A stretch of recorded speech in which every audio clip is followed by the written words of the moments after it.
I'm going to be reading this Obama bullshit. I don't know what it is, actually. Might not be bullshit, but I'm going to read it myself because I'm sick of people saying what the fuck it is. I can do it my goddamn self. So we got to change this. Take some notes too. Obama Russia Collusion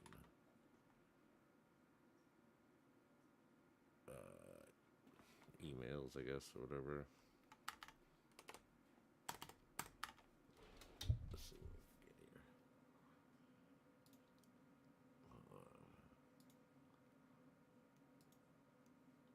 Yeah, let's put it in the YouTube algorithm. In the algorithm.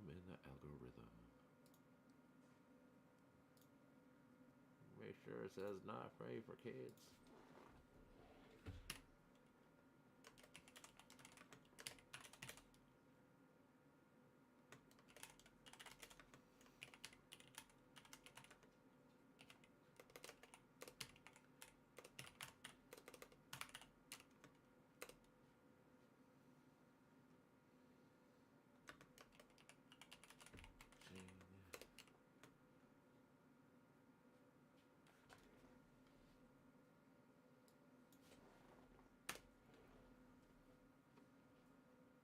Do do do do do do.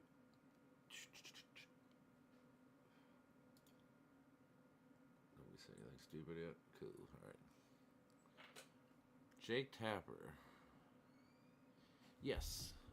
At the White House session today, chaired by Dennis, I brought up that I had asked my team to produce an NIE on cyber threats to our electoral infrastructure. This generated quite a bit of discussion. In the end, all agreed that some sort of IC product would be very useful. Exactly what form it would take was left for us to decide. I think we're I think where we're headed now is an ICA like product that could be classified and then produce an unclassified product for wider dissemination in the state, local, tribe level, which we will provide to DH. So what is N? What is ICA? What is ICA? Hold on. Over here. ICA.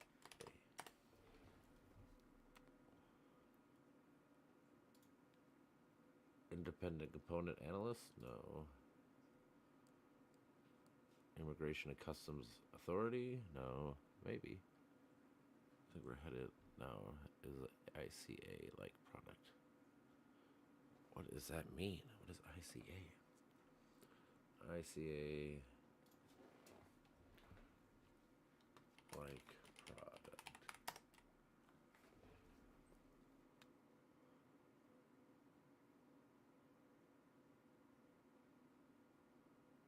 Independent component analyst, independent computing architecture. That's probably closer. Ideal client avatar. No, no. IC Atom. Use data management. If you're looking for alter ICA Atom. ICA notes for mental health. I'm gonna guess the protocol developed by Citrix for remote desktop environments, enabling communication between a server and clients. If you're looking for that, blah blah blah. I'm guessing that's what it means. All right. So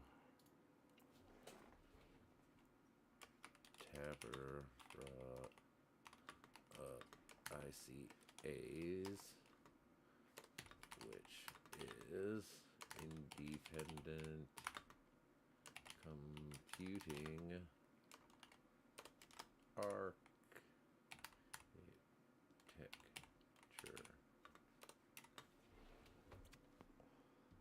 Okay. That's first email. Just want to make sure in all this back and forth that we'll do in the interest of time is an ICA, not an INIE. I assume that was okay with you, but wanted to make sure. Cheers. See what? Oh man, these are all computing terms. I guarantee it. NIE meaning.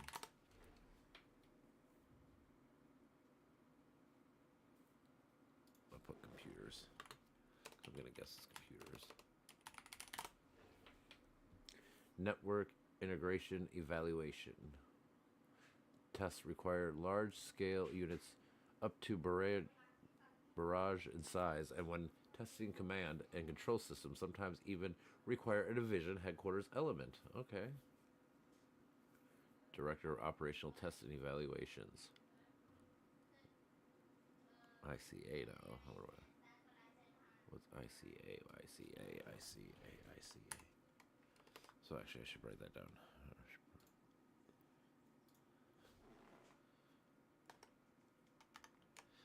NIE stands for Network Integration.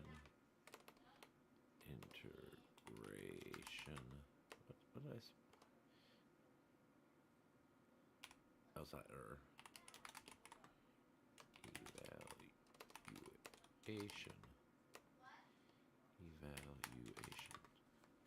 Just trust myself. Okay. ICA. What do you mean, ICA?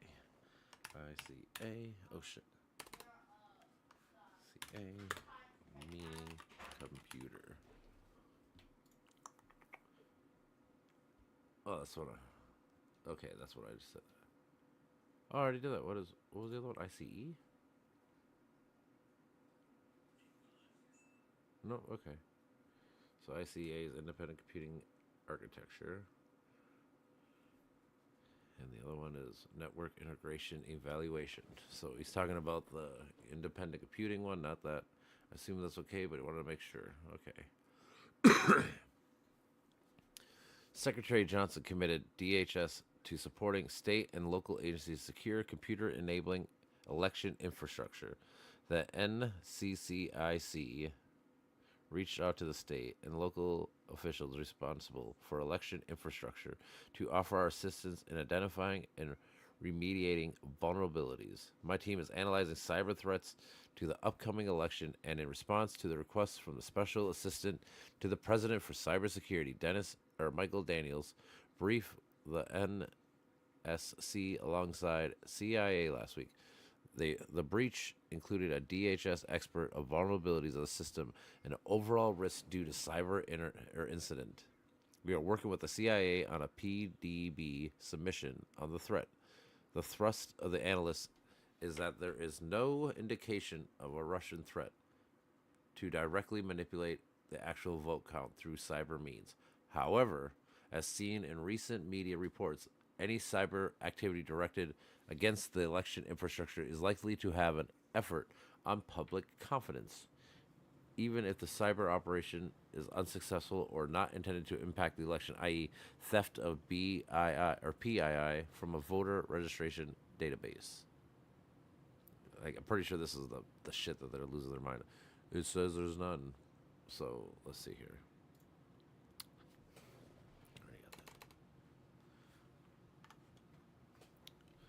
Who is this?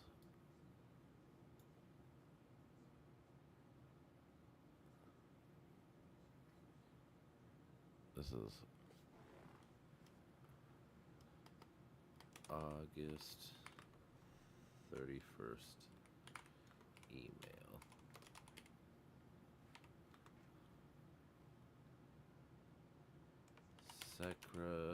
Secretary Johnson. Secretary Wiener. Committed DHS. God, I hate using my right one.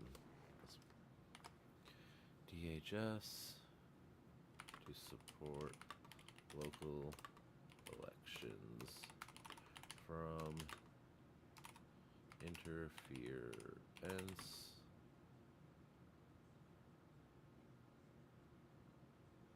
and responsible for election infrastructure. Sure. The team is analyzing cybersecurity threats and the response. Michael is brief.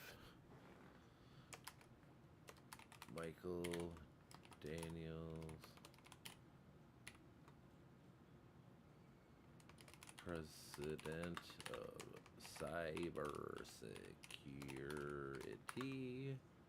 I spelled that wrong like a fool.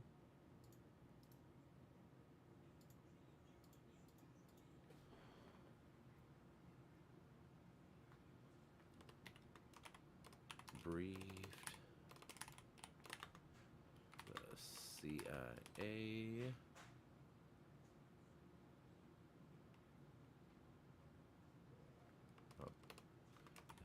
SC alongside the CIA week prior.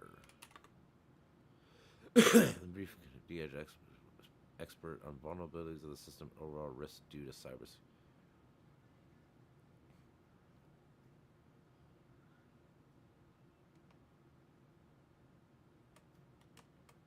Thrust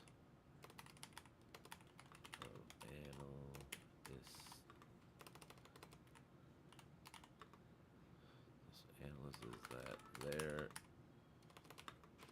is no indication of a Russian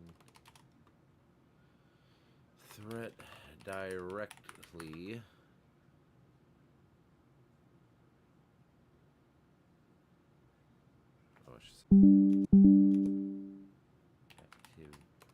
activity directed against the election infrastructure is likely to lower public confidence in voting.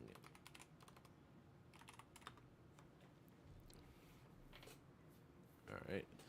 The President of the United States agreed yesterday that our electoral apparatus, my term, should be considered as critical in infrastructure. I have directed my folks to generate an nigh unattended and cyber threats to this key infrastructure and to get done sooner than later. Obviously, we need to work with your team to produce this. So, President agreed that our electoral. So,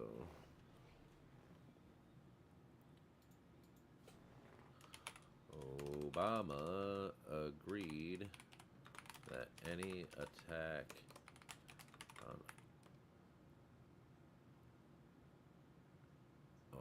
agreed that our election infrastructure is critical.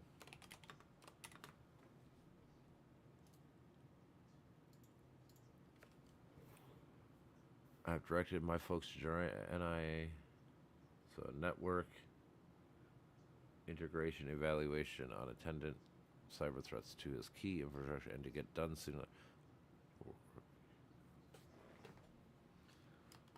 Wants to make an NIE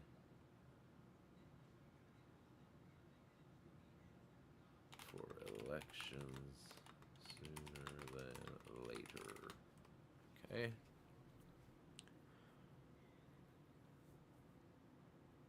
What is DNI? I feel like I know this one. DNI.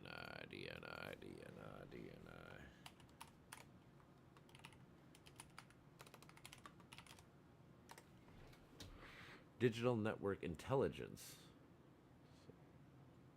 Digital network intelligence. All right, hold on, I'll put that up here. DNI.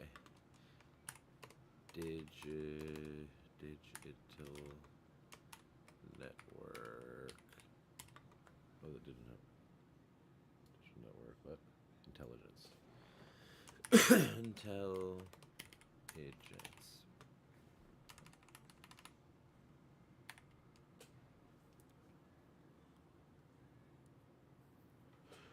Okay, I understand that the Digital Network Intelligence Clapper indicated an NIA or NIE, so Network Integrational Evaluation on the cyber threats to election issues. But from our discussions this morning, the ICA should be okay. Our goal is to get the ICA in place by next week, given we already work with CIA and DHS on a variety of cyber threats to election issues.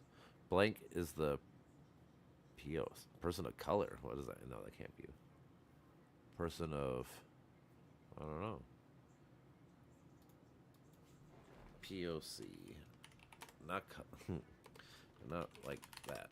Not person of color. Proof of concept. Okay, that makes sense. So blank is our proof of concept and lead drafter with contributions to DHS, FBI, and CIA. So I understand that DNI Clapper indicated an NIE on the cyber threats. So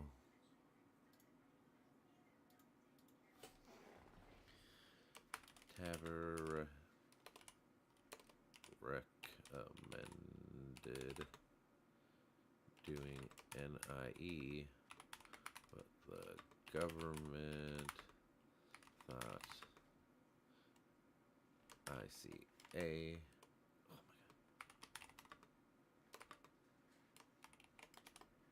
my God. Would it be fine for now? Okay, it's still the 31st.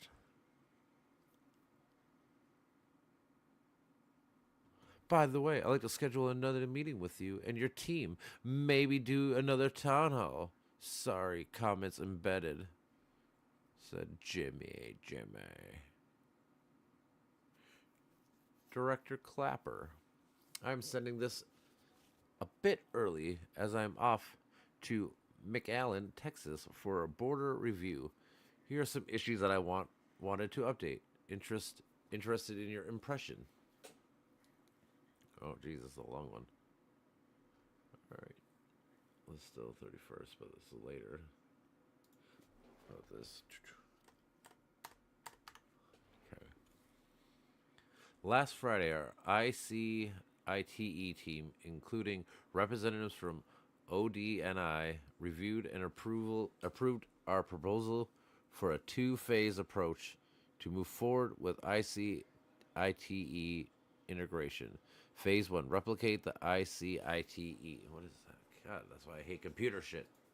I should. ICTI. Oh, I guess there's a space. CITE. Intelligence Community Information Technology Enterprise. Jesus Christ.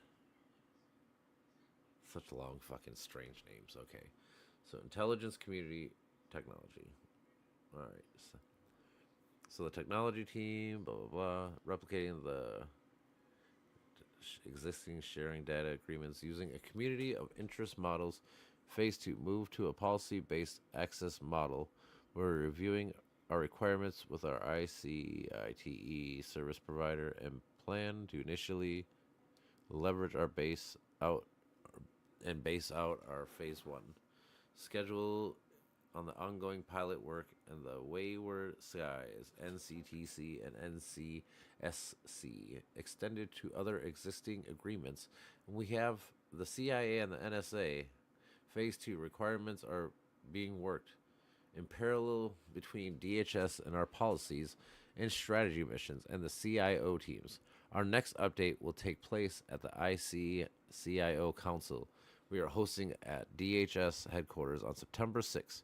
I'm repeating myself here, but again, want to thank you for your leadership and persistence here in finding a way ahead of the ICITE applications. Very appreciative.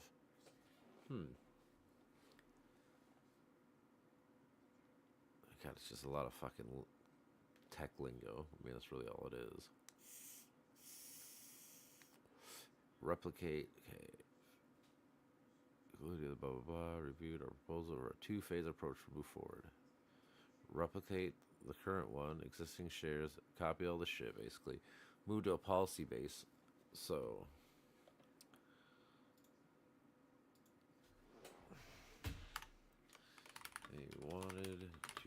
go from the current structure called ICITE to and more policy-based access model. That makes sense. Obviously, not everyone's supposed to know things. You just need it's more of a need to know basis. If you don't need to know the military shit, you shouldn't be a part of it. And if, whatever, same as roads, whatever the fuck. So that actually makes kind of sense. All right. Special Interest Alien SIA Joint Action Group. As previously noted, I led a DHS effort to expand initiatives in order to dismantle human smuggling networks. Oh, okay. That's cool. I led efforts to expand initiatives to dismantle human smuggling networks. The Secretary received the final brief today and approved the plan of action, including increased DHS intel production. We will brief your team on the plan. We are planning to leverage ICITE to support the SIA JAG subject matters experts from NSA, CIA, and DHS intel expertise are developed con ops that will describe how we will use DHS and IC data, DHS travel and immigration data, along with built signet and other IC reporting with new ICIT in the cloud. Excellent.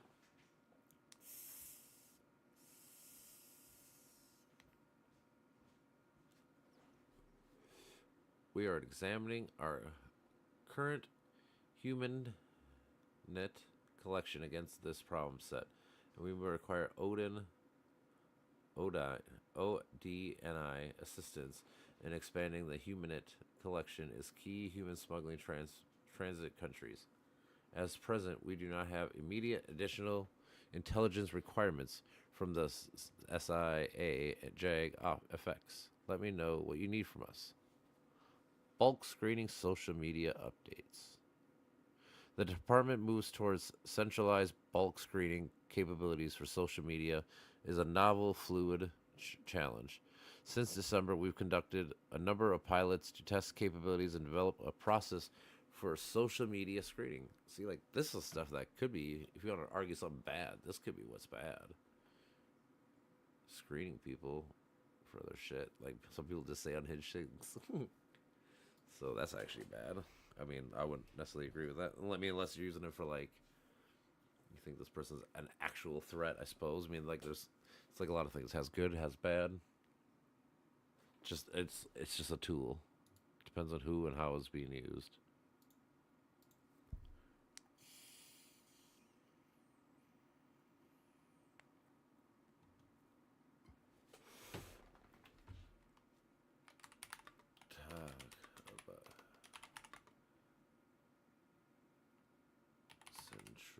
Centralizing bulk screening capabilities for social media. They tested it August 1st, 2016.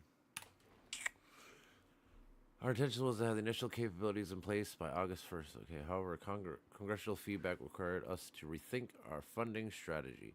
We received congressional support to continue operational testing on live data with the intentions of achieving initial operating capabilities by, okay, so by 27.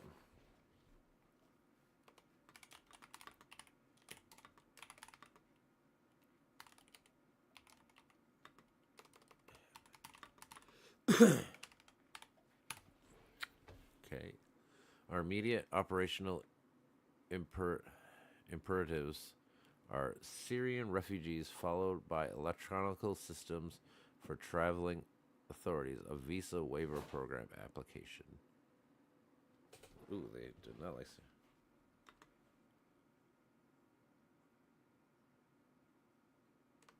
Don't like Syrian refugees. Did not like refugees. Followed by electronic system for travel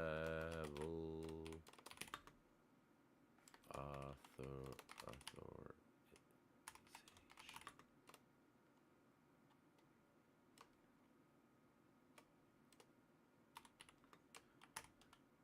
Visa, what does it say? Visa waiver.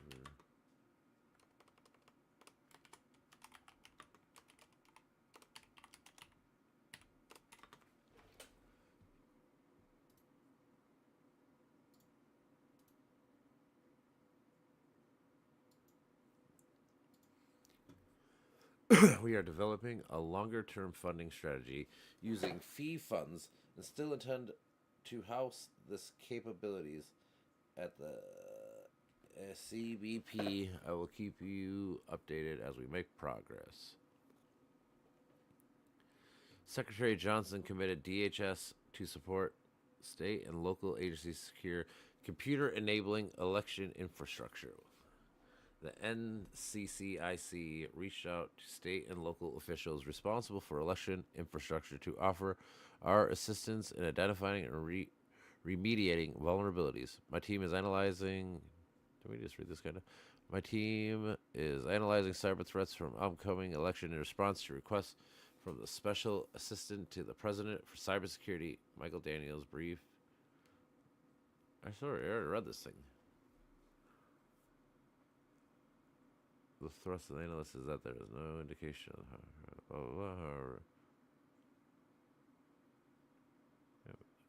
this is just the same thing again. Why would you do that? I'll leave it the first thing we read again. Yeah, nothing different. All right.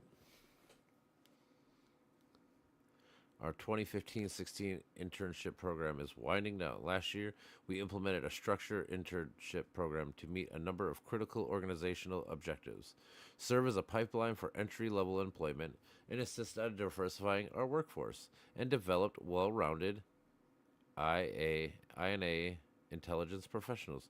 I am pleased with our progress.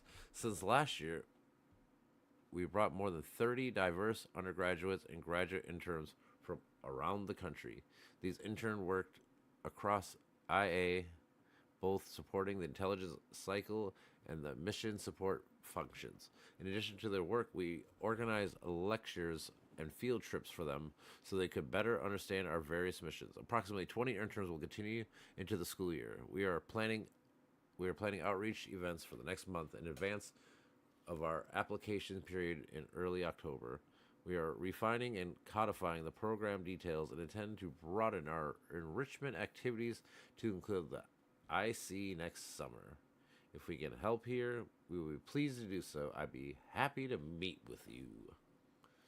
So cool. We're hiring diverse. Oh, we don't like diverse. We don't want to have black or brown CIA members, would you? They can't protect the president. That's impossible. All right. We are making progress implementing ICS 70401. In our initial survey, we found that DHS issued IC badges to more than 400 or 4,000 people across the department, many in non-intelligence roles. Since I assured my guidance in late May to ensure compliance with the ICS, over 1,465 badges have been turned in and deactivated. I anticipate an additional 1,800 will be deactivated. Once this is complete, less than 1,000 IC badges will remain active throughout the department, the majority within INA. Additionally, INA and the DHS office and the Chief Secretary Officer are transitioning the IC badge system to my security management branch. We will give us greater oversight on badge insurance in the future. So what? That's nothing.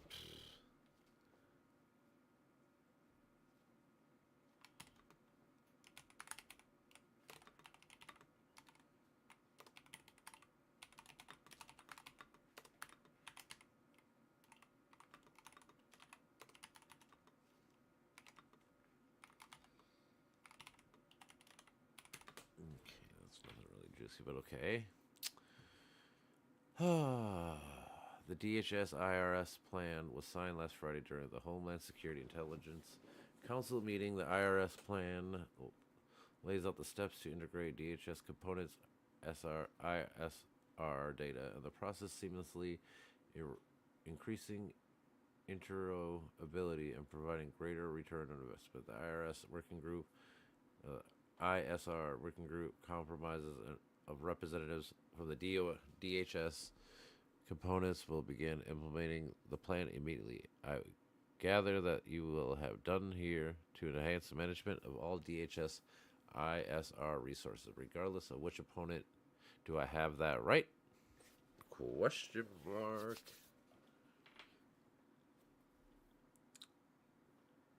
All right.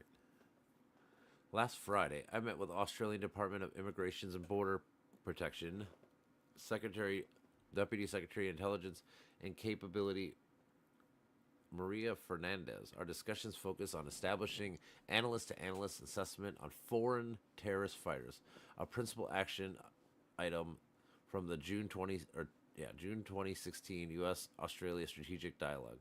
We are working with FOLOS connectivity via the Homeland Security Information Network and are looking to build a SVTC capability with whatever I said, Australia, similar to the networks they have with the UK, further enhancing real-time information sharing. So that's cool.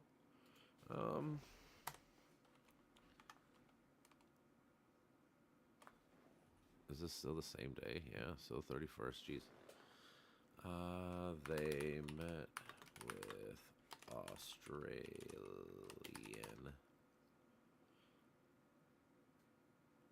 Department of Immigrations and Border Protection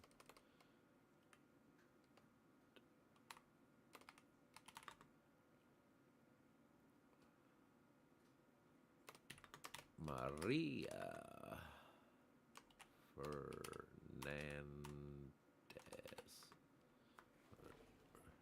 The E, I do the A. With her to discuss building an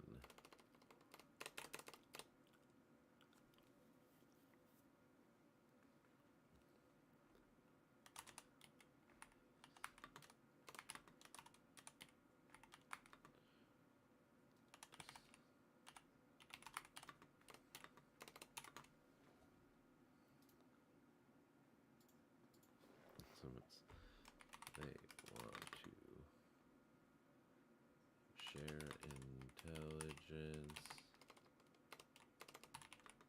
with them as much they do with the UK. Again, that's cool. We also discuss our country's respective efforts on creating data lakes for used by operators, ongoing incorporations of social media into the refugee vetting process. Oh, that's cool.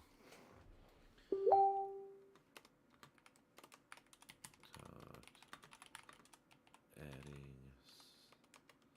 social media to the vetting process of refugees.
All right, guys. So we're here in Tampa, and we got some. Looks like Let's see what. Knew the Russia.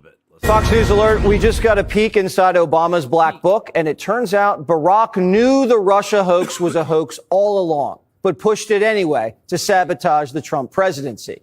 DNI Tulsi Gabbard declassifying pages and pages of documents showing Obama's intel guys briefed him just weeks after the 2016 election that the Russians didn't actually sway the election. Do you hear that? You saying after the election, the people are like, "Oh, we didn't have any problems." I mean, isn't that what the fuck you want?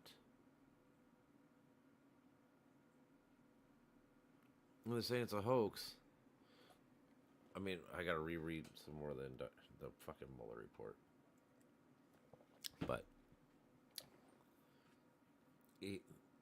they paid a lot of people to work for them. I don't know. I gotta reread it. I'll keep reading this though too. I got so many things to read. Quote, we assessed that Russian and criminal actors did not impact the recent U.S. election results. Did not reach. Yeah, I guess there's this whole big ass thing, and they pick out two sentences to fucking. Criminal activity also failed to reach the scale. Criminal activity also failed to reach the scale and sophistication necessary to change election outcomes. But Obama just couldn't accept that. So he and his staff instructed intel agencies to cook up new reports to support Russia collusion. Quote, after the meetings, Clapper's executive assistant emailed intelligence community leaders, tasking them to create a new intelligence community assessment per the president's request that detailed the tools Moscow used and actions it took to influence the 2016 election. Because they could have tried. Just because they weren't successful doesn't mean that they didn't necessarily try. Prosecuted and has made a criminal referral to the Department of Justice. We knew Hillary created the dossier, and now we have proof that Barack was calling the shots and the documents to prove it. Just a point of clarification. All right. Let's see what this shenanigans says. All right. Last week we hosted inaugural meeting of INA State and Local Intelligence Councils. LCLE served as my advisory forum on operational information sharing between INA and our state and local partners. The SLIC is composed of practitioners from national level organizations, an association representative of a wide range of state and local law enforcement, intelligence, fire service, and emergency management first responders.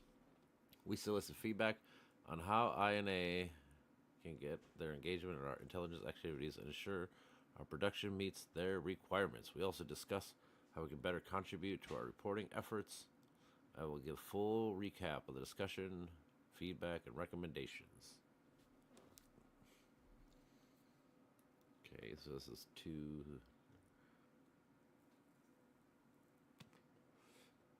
If there's anything juicy, I'll write it down. On page 5 of the blank adversaries with intent section, we would prefer for the first sentence regarding Russia intent to be softened. Ooh, you could say that. The way it currently reads, it would indicate that we have definitive information that Russia does intend to disrupt our election, and we are uncomfortable making the assessment at this point. We would just suggest editing the sentence to read as the following changes highlighted. We judge Russia to be only nation state with the current means and possible motivation to use cyber attacks to disrupt the 2016 election or deny political legitimacy to the United States presidential candidacy. What did dude say?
Okay.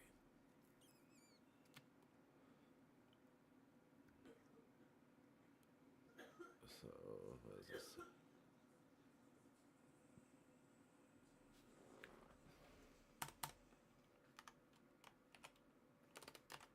September 6th? 2nd? 2nd.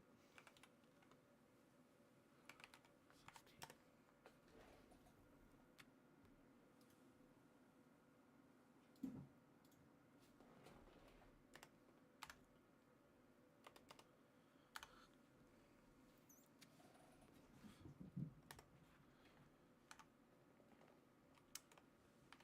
They didn't want to let. They didn't want to say that Russia is going to interfere with our elections. However, they wanted people to know that they are the only nation, state with current means and possible motto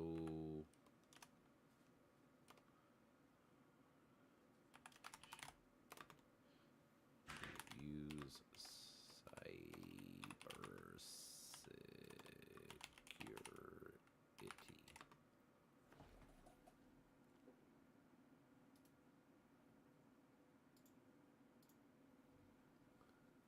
We would suggest editing. Okay, we read that. We would suggest editing the title of the section to instead read something along the lines of blank evaluation of likely adversaries, so it doesn't mislead the reader to believe that IC currently has information indicating Russia has a known intent to influence the election. Okay. We believe it's worth noting that the extremely close race, it is certainly possible that a very targeted cyber attack aimed at manipulating voters could lead to a change to the legitimate results and affect the outcome of the election. As an example, the votes in the swing states or swing counties and the swing states could potentially be slightly altered, thus resulting in the electoral college voters on the particular state to go towards one particular individual, thus tipping the entire election into their favor, i.e., the 2000 election. The result in Florida essentially were decided by one or two counties. Although it is unlikely, it certainly remains possibility that one cannot discount due to the high impact. Can I just copy and paste this? Oh. Jeez.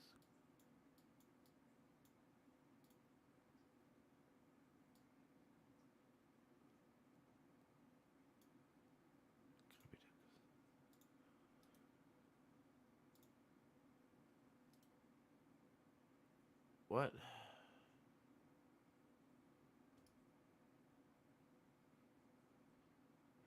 No, let me read this. Why can't I paste that? They won't let me paste it. Alright, so they won't let me do that. Fuckers. Alright. A close race. They didn't want one or two counties in a swing state to be the whole election, i.e. 2000 Bush v. Gore.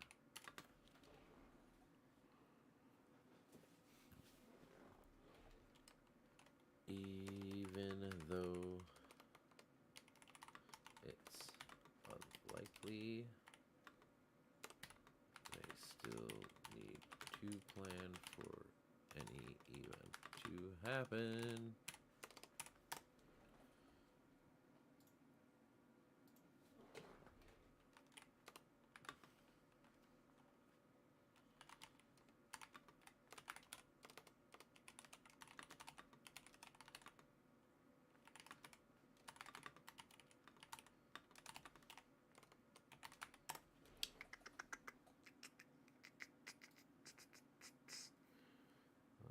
case he jumps on, I'll put myself in the.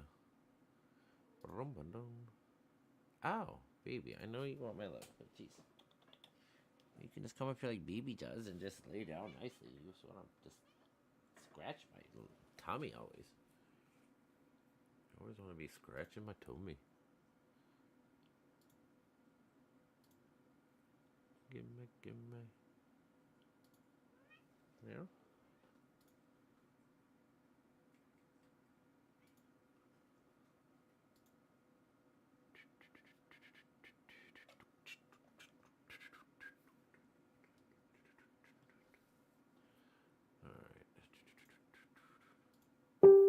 Ow, ow, ow. Baby, seriously, stop doing that. Just come up here. I want to hang out.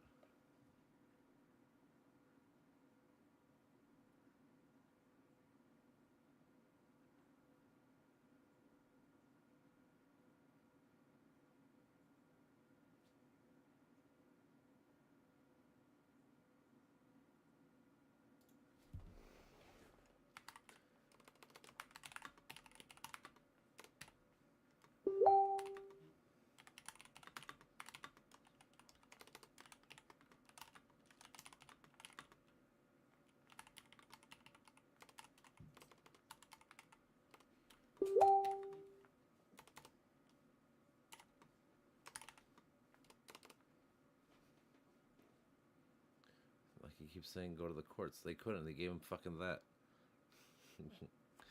He got full immunity. How are you supposed to bring someone to court?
It's all good.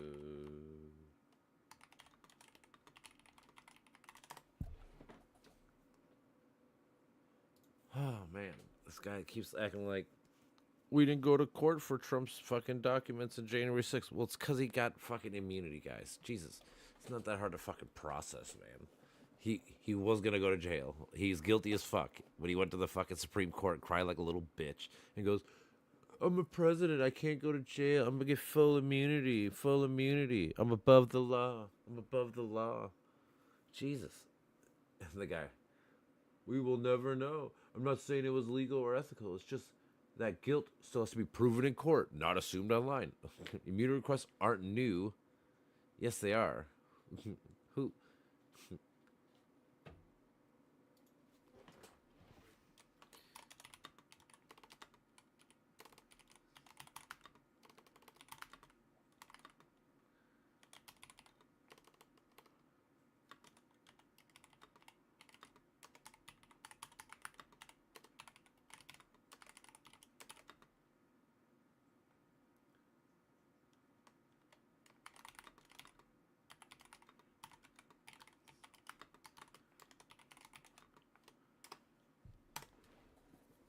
Oh, what the fuck? No, it's not what I want.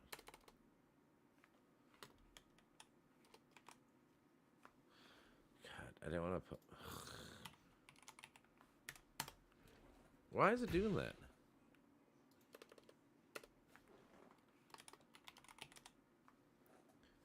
No. Let me. No. Stupid ass thing. Okay. The same day. Attached, please find a draft ICA of cyber threats for presidential election 2016. I'm hoping to get points from you tomorrow during the morning to enable a fast revision so I can send it to the broader community around noon. To the end, please note a very few things. Note to scope language. The NIC does not want to write on U.S. vulnerabilities, and frankly, with this subject, it would take years to get decent information or data. And though I'd love to write more on the broader influence issues, this product is not the place for that. Please keep that focus in mind when reading the draft so far and contributing. We are trying to keep this at a strategic level. That said, we are likely missing important reporting or ideas. Please add what you think this time, but not everything it could contain. Lower classification data that make the overall point is preferred to the exquisite examples that drive HS or HCS and gamma marks, unless it's marked the bottom line in which the case have it. CTIIC need you folks to help specifically with some souring and an update of your table and generally regarding other things we may have left out regarding actions and activities. DHS, I would value your thoughts in particular on the language for the page to take an overall proliferation of threats to United States cyber, as well as those thoughts of the utility of tone box regarding warning signs on hacks on election underway. Finally, to all, I feel this draft is especially weak on other actors and intents, for which I take full blame and ask your assistance. Thank you. Alright, this is the 9th now. I took the intent of this email to get the basic starting point regarding Russia. We agree with Russia is probably not and will not trying to Russia probably is not and will not. Russia is not trying to influence the election by using cyber means to manipulate computer enabling election infrastructure. Yes, if we're going further, while Russia has some capabilities to conduct cyber manipulation on election infrastructure, we judge that efforts by them or others to change the outcome of the election through cyber means would be detected. That's a key element in our cyber focused BPK.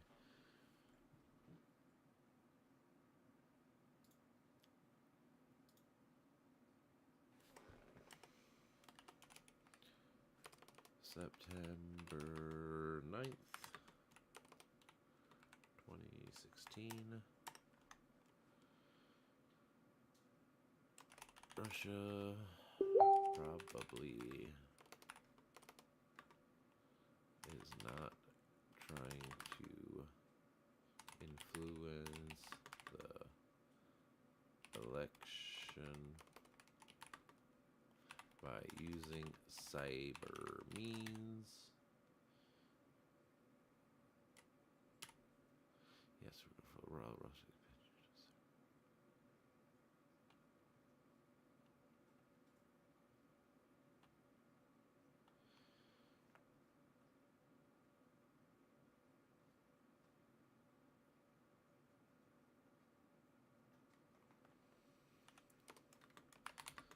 Government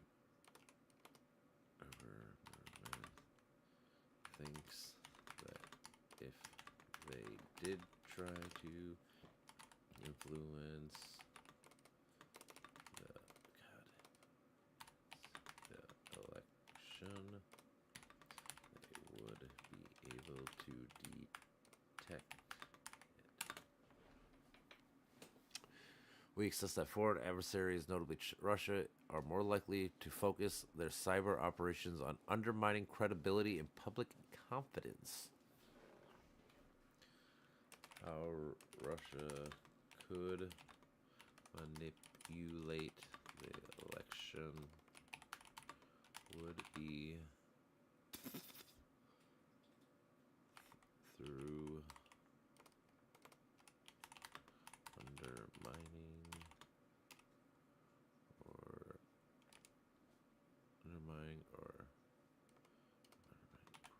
credibility,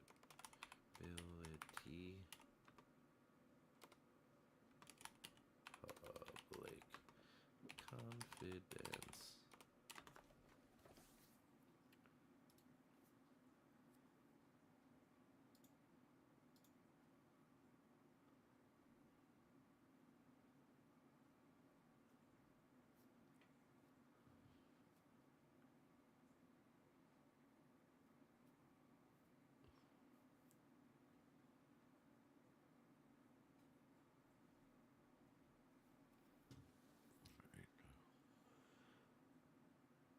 That assessment feeds directly into the influence operation, some cyber-enabled that we're seeing related to current and historic election cycles. We concur with CIA change related to that. That assessment feeds directly into the influence operations. Okay. I defer blank on the first sentence, but I sort of understand the emphasis to be on Russia probably not having the capabilities to influence the election. But again, I defer to him. I suggest a tweak to the second sentence. Okay. Each of you PDB, and other IC pieces relating to Russia and the United States election. At first read, the piece seems to say different things. I'm reaching out to see if an arrangement could be reached on language. Just as a starting point, would it be accurate to say the things below? If not, if not, what would be accurate? Russia probably is not going to be able to Russia probably is not trying to be able to, what a weird sentence, influence the election by using cyber means to manipulate cyber or computer-enabled election infrastructure. Russia probably is using cyber means primarily to influence election by stealing campaign party data and leaking select items, and also using public propaganda. This fits an historical pattern of Russia using less sophisticated propaganda and information operations to influence U.S. elections. Yeah, that's what they did. That's what the Mueller report says they did, basically. Okay.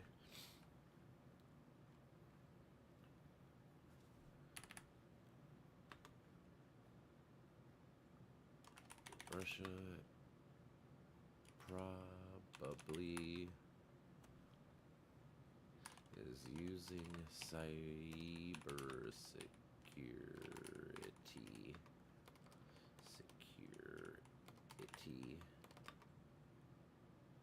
or not cyber means primarily to influence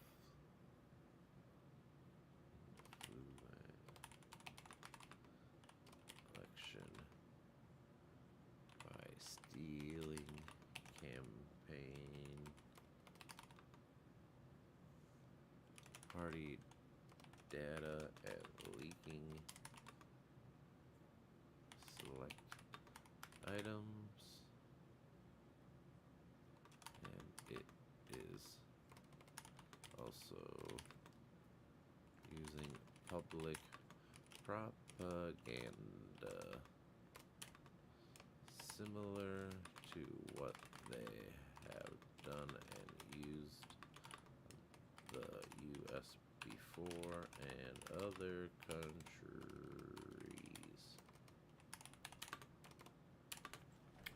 Okay.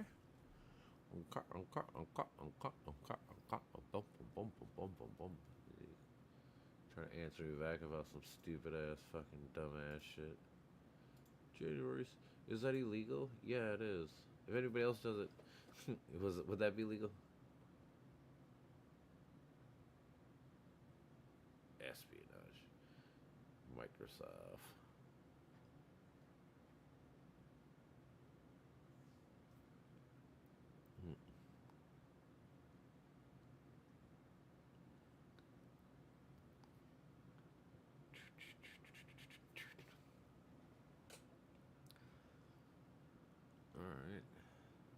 approved for release by blah blah blah.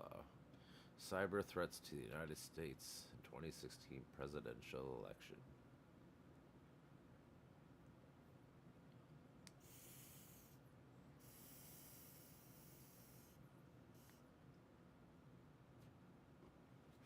We judge that foreign adversaries do not have and will probably not obtain the capabilities to successfully execute widespread or undetected cyber attacks on the diverse set of information technologies and infrastructure used to support the 2016 U.S. presidential election. We have only moderate confidence in our overall threat assessment. What day is this? What's this book called? Okay. All right.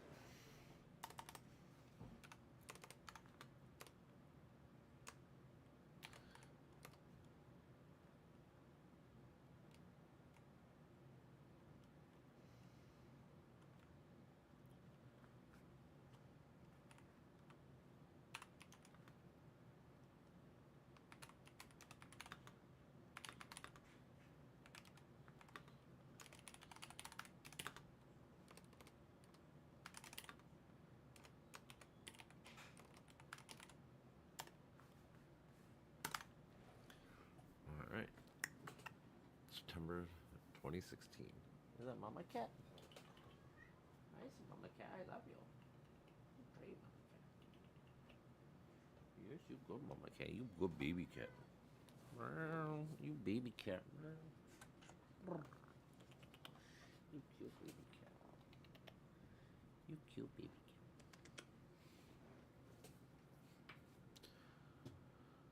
All right. Does we judge that? Okay.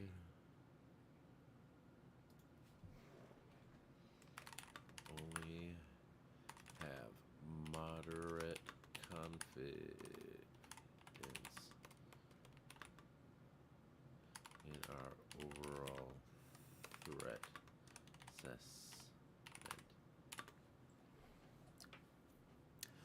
The most likely cyber threat to our election is from low-level detectable cyber intrusions and attacks that cause localized disruption but do not threaten the overall functionality of the election services or infrastructure. Nonetheless, even the perception that such low-level intrusion attacks have occurred risk undermining public confidence in the legitimacy of the electoral process, the validity of the election outcome, and the mandate of the winning candidate. We further assess that foreign adversaries are more likely to focus election-related cyber operatives on undermining the credibility of our electoral process than the clandestinely manipulating the vote outcome. So yeah.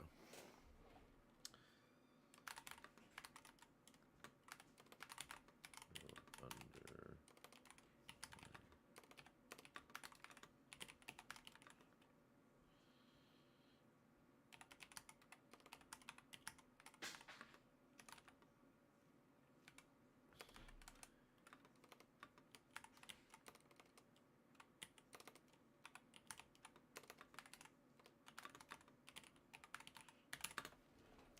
You know, it's funny actually though. They were fucking almost spot on this. They keep talking about they will undermine the election's credibility and sway public trust in elections. Well, what the fuck has happened since 16, 20, and 24? Every election is rigged. Every election is rigged. And people don't even think that our elections are ever fucking legit. Even the 2021 that's been most audited more than anything else, but yet they still think it's rigged. So actually, Russia did do their job in the sense they undermined our election system, so we don't trust it, my kitties. And we don't trust it, my baby. Yes, you cute baby. You cute baby.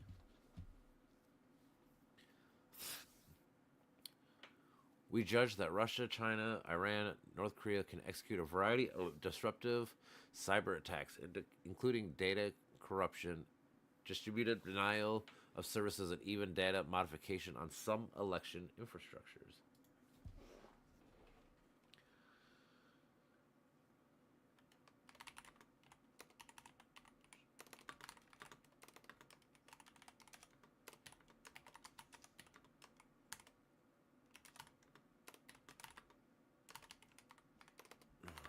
North Korea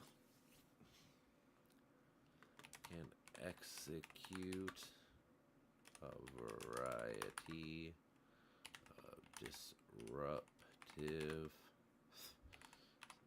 cyber attacks,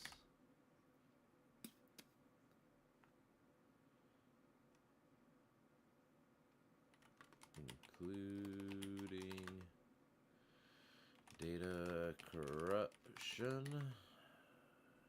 distributive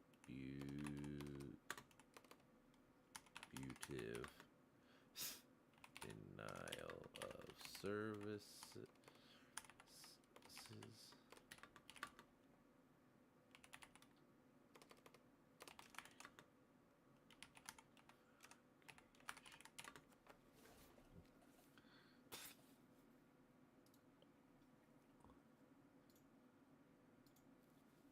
okay. Got your haircut. Depending on the adversary's level of access and the targeted system vulnerabilities, some nation states and some non-state actors could probably corrupt or deny many online election services, modify or delete entries in internet connection voter registration databases, and corrupt some electronically cast or tabulated votes in some voting precincts. Adversaries might also target the most contested or disruptive locales and voting blocks in order to maximize the psychological impact of cyber attacks. Although unlikely, in a perfect storm, a cyber adversary might be able to target a small number of critical counties in highly contested states with significant numbers of electoral college, potentially altering the apparent outcome of or almost certainly undermining public confidence in the election. It's a good baby. We judge Russia has conducted cyber and intelligence operations that suggest that it has potential interest in disrupting the United States presidential elections. The Kremlin's cyber penetration of a United States political party servers and the timing of the probable subsequent leak of stolen data suggests that Russia is motivated to exploit the period surrounding the United States presidential election either to try to shape the United States political environment or to advance other Russian interests. For example, Putin might simply want to make United States electoral process appear illegitimate or to undermine the legitimacy of the president-elect in order to strengthen Moscow's hand. Again, that's kind of what the fuck has happened.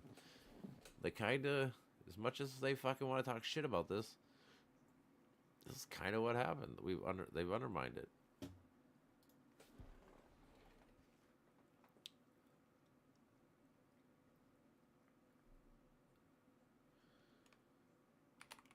The Kremlin cyber penetration of the Dems and leaking of WikiLeaks shows they are very interested influencing our elections, and or the process.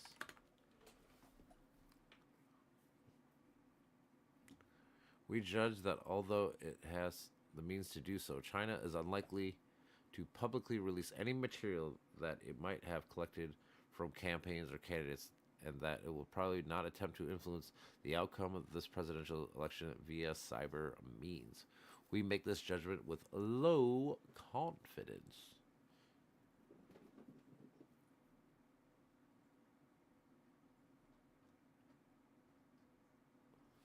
Information available as of September 8th, 2016 was used in the preparation of this product. The ICA addresses the period between September 8th to November 9th.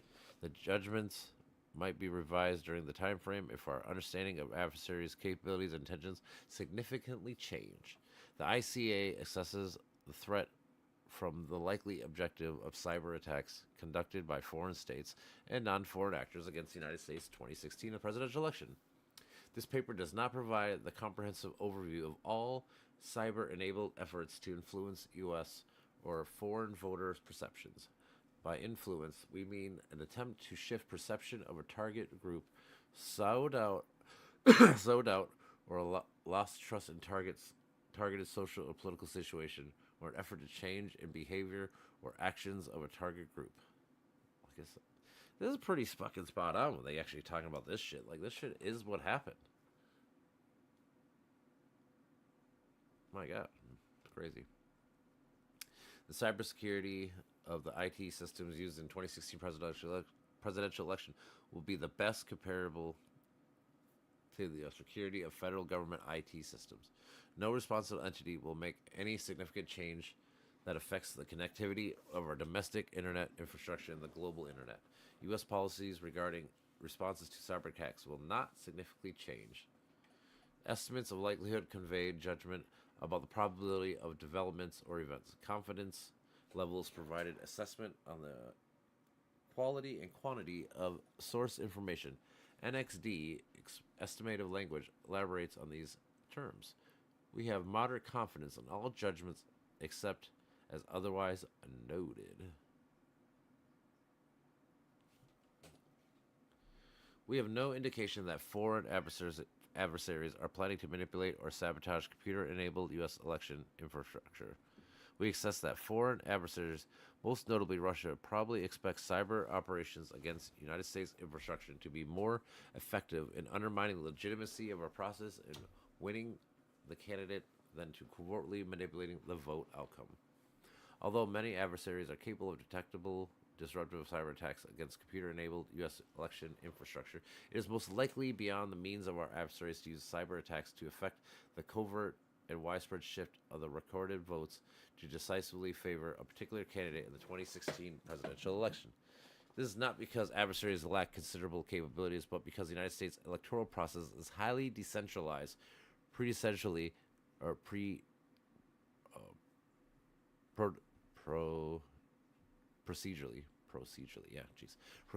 and technologically diverse activities, and because the will of the voting public itself dynamic, shifting up the election. Oh, that's kind of cool.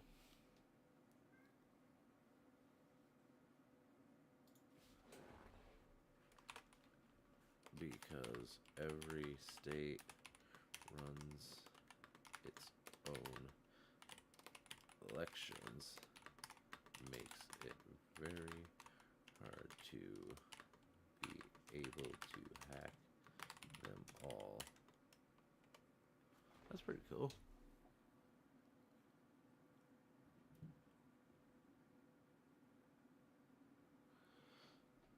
Key judgment. We judge that foreign adversaries do not have and will not have obtained the capability to successfully execute widespread or undetectable cyber attacks on the diverse set of information technologies and infrastructure to support the 2016 election. Experts as of June 2016 conference sponsored by the United States government to analyze the cyber threats to e-democracy suggests that the decentralized nature of the United States election system is a potential source of strength. Although lamenting that the United States lacks centralized standards for its voting registry and voting system, the experts assessed that the diversity of existing technical solutions, as well as the decentralized nature of the system and the electoral process, created resilience. No single technical solution has been adopted across the entire country. Instead, approaches differ widely across different localities, even within states, resulting in decentralized voting procedures and a variety of machines. As a result, the potential impact of system-specific cyber exploits would probably be limited, and the adversaries would need to compromise multiple systems in multiple locations to alter the outcome of the national election. Just election and election, and she's got me a little sexy.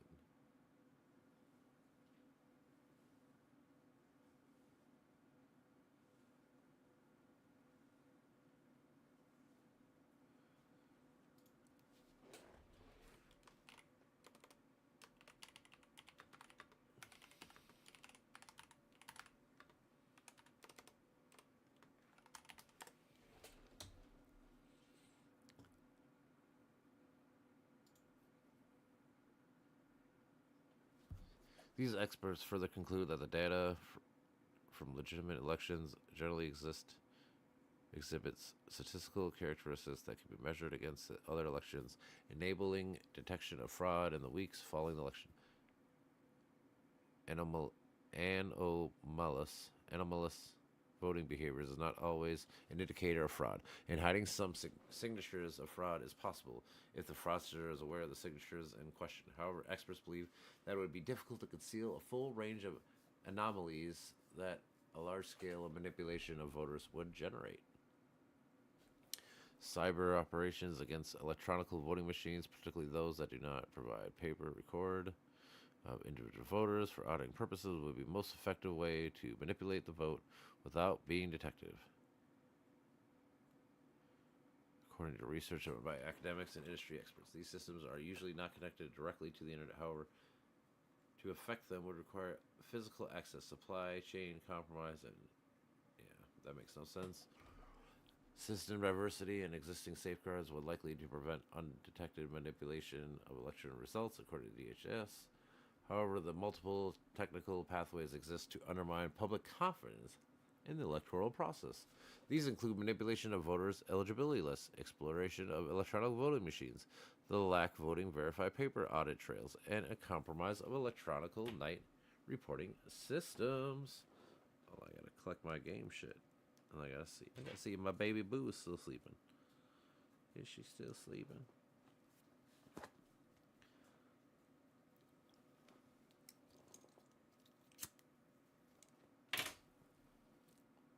Low-level detectable attacks pose most likely threat.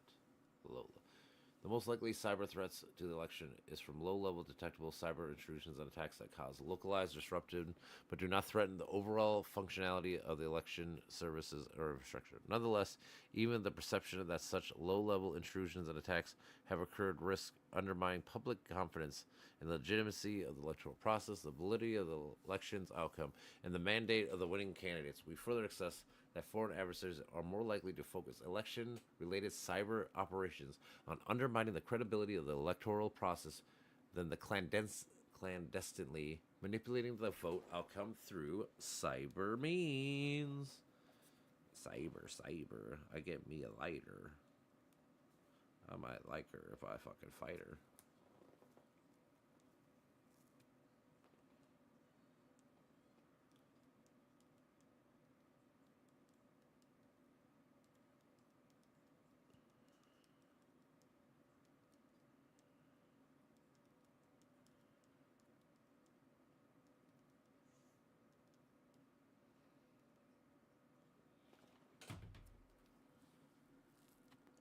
Adversaries interested in decreasing voter confidence might be encouraged to by the open question of the cybersecurity of the upcoming election based on numerous news and editorial reports in major media outlets globally since the 2016 summer. Historically, Russia, Iranian, and North Korea operators who engage in cyber enabled influence operations have focused on maximizing media reporting on the incidents in order to discredit or undermine victims. Growing public concern over the vulnerabilities of the United States election system would probably feed potentially sensation coverage of even local low-level cyber attacks. This could enhance the impact of even low-level intrusions that have been detected and publicized. The cyber activists might attempt to disrupt cyber attacks such as disruptive denial of services and web defacements.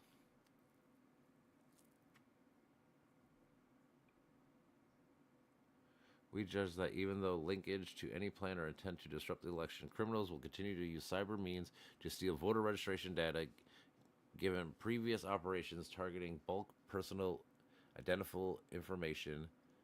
The compromise of voter registration data, even for petty criminal purposes, could be leveraged by other actors seeking the disenfranchise a body of voters via cyber means. In addition to the early stage of criminal compromise, might be indistinguishable from the effect to disrupt and might be portrayed as evidence of registrants' manipulation, even when no manipulation has actually occurred. A variety of perpetrators, from nation states adversaries to novice domestic cyber criminals, might have some some of the same cyber tactics, techniques, and procedures. Because of this, indications of cyber attacks during the election in isolation would not necessarily be the result of a foreign interference. Ugh.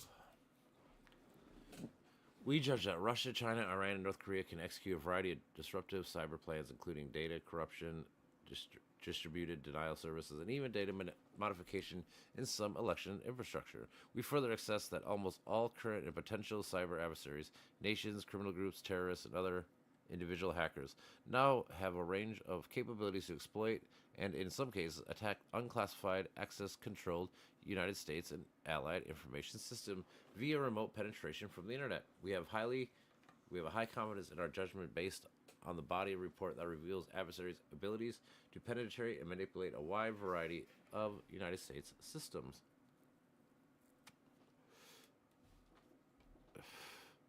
USIC and law enforcement organizations are currently analyzing successful cyber intrusions in 2 state election networks and attempts into at least a third others that have occurred since mid-2015. We do not know the identity of the perpetrators, and at this time we are aware as of only theft of data, no data deletion or modification. As a result of these incidences, these intruders' foreign interests in election association and personal information and the demonstrable vulnerabilities of the related systems also suggest that there is a significant risk of additional incidences. Historically, China, Russia, Iran, and North Korea have been compromised a wide variety of internet-connected federal government networks despite United States cybersecurity efforts. Because we assume that the cybersecurity of the IT system to be used in the 2016 election is comparable to the cybersecurity of federal networks, we judge that the sufficient preparation and system access our advisories probably could corrupt or deny many online election services and systems. Systems that could be attacked during the election include information from polls. I mean, this is all basically what I read in the beginning, just over again, just more in a formal sense. Alaska. And they're absentee voters. Like, where's Obama? Adversaries could exploit source, take advantage of a wide variety of open sources, NGOs. Hold on. All right, hold on. I could read this because everyone talks about NGOs. Purpose or coincidence, political technology, which as most adversaries could develop sufficient understanding of the United States political system, enabling they might use this insight to maximize psychological impact. Okay, such attacks might be selective to the data for the franchise. Guys, actual votes.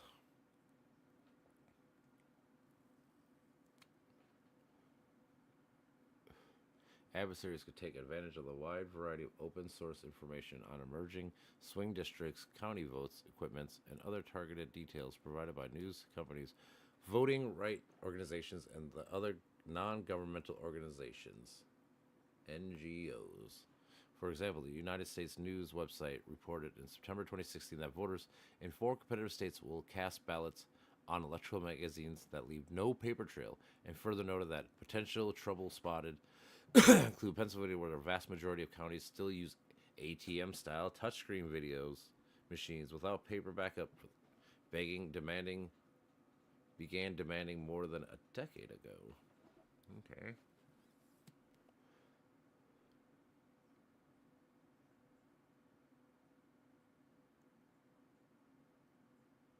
Cyber operations, only component. Employee influence and outcomes. Russia also uses general media message to Kremlin to manipulate foreign enemies. We access that Russia service probably orchestrated at least some of the disclosure of the DNC documents, aka WikiLeaks. FBI and NSA, however, have low confidence in the attribution of the data leaks. For Russia, they agree that the disclosure appears consistent with what we expect from Russia influence activities, but note that we lack sufficient technical details to correlate. So obviously they know they did it, but they can't prove it.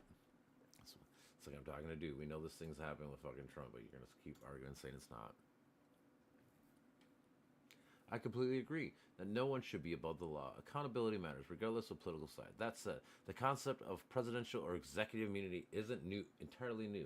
It's been debated in past administrations too, often tied to actions taken while in office. What's different now is how directly it's being challenged in court. I think it's important that we let the legal process.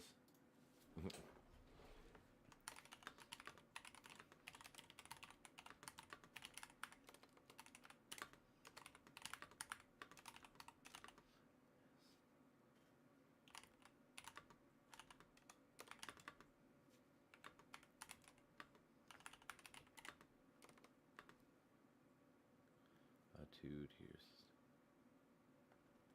what? Okay, I don't really believe him. What presidents have asked for immunity?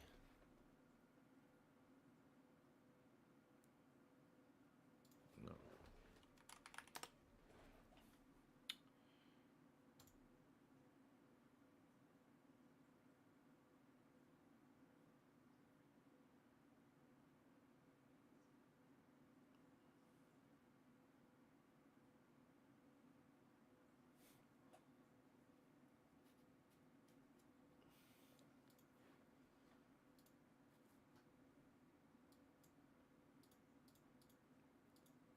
Why are they doing that?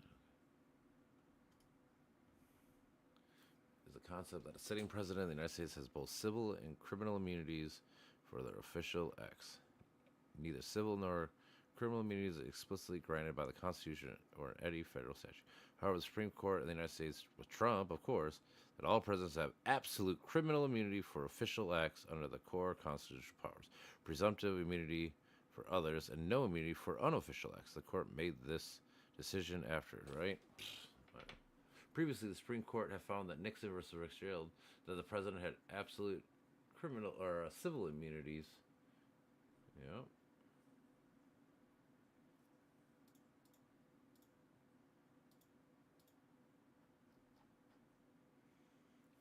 Sued regarding to allegedly sexually harassing her when he was governor. Clinton dismissed the case for prejudice based on the immunity, and the court declined to dismiss but stayed the trial until Clinton's presidency ended. In turn from the eighth.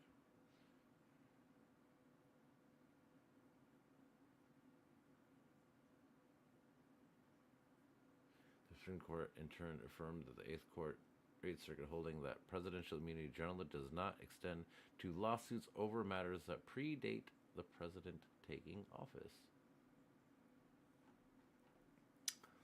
So, yeah.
So they debated. They've been debated in past administrations too. So like two, two. And he got civil, and then this, and he lost. This is the only one that gave him literally full fucking immunity, and you're gonna try to compare that to whatever you're gonna try to compare. What a fucking bad faith actor. I hate when people do that shit.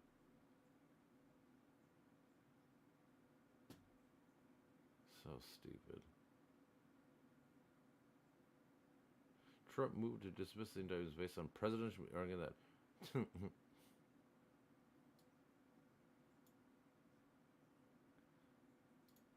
This is crazy. And then like,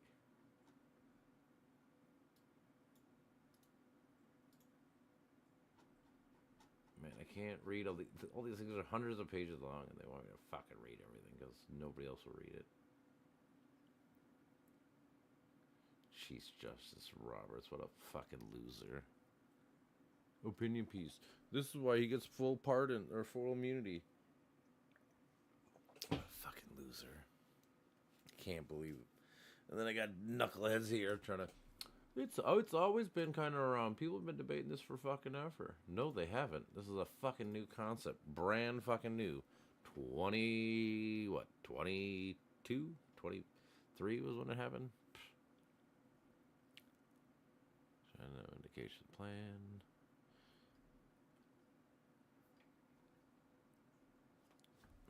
Control F.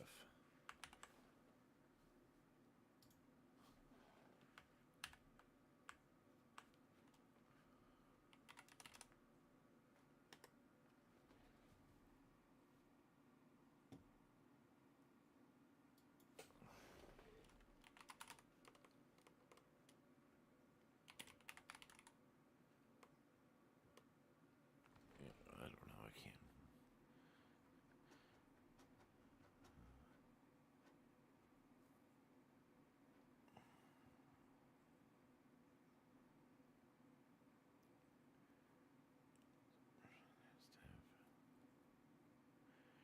Recent reporting underscores China's ongoing interest in gaining insights into the policies of the United States presidents. Oh, what's this glorious comeback going to be?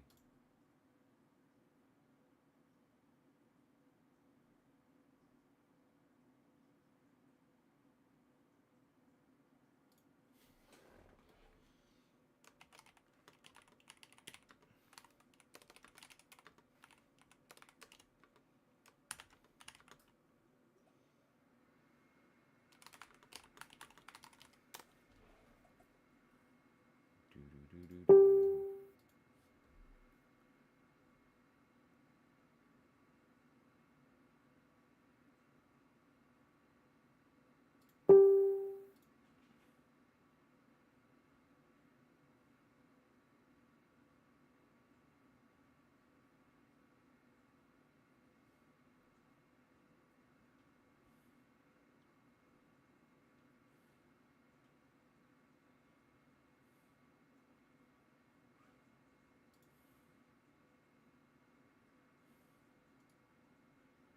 Mm.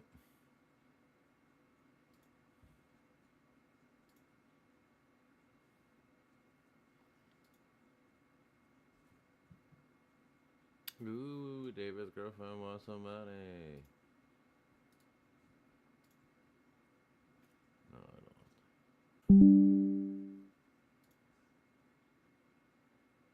I don't get it. I don't get it. Only thing I think is.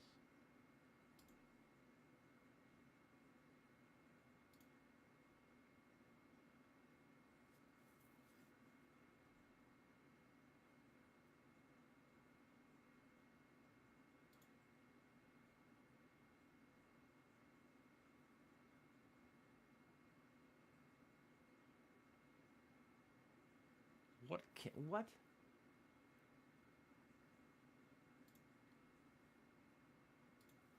What case recently? Trump immunity case.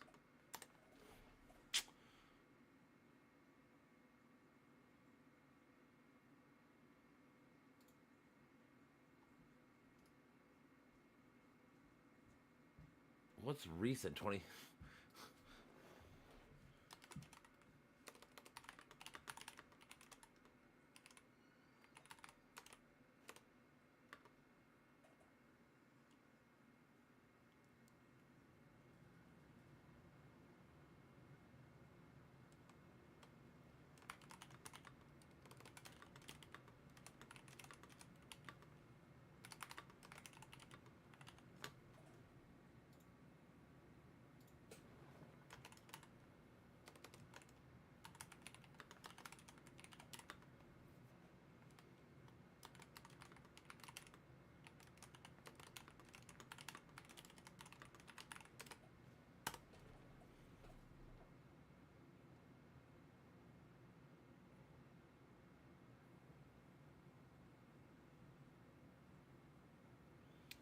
If he's talking about this stupid ass case from a year ago, there's nothing in 2025.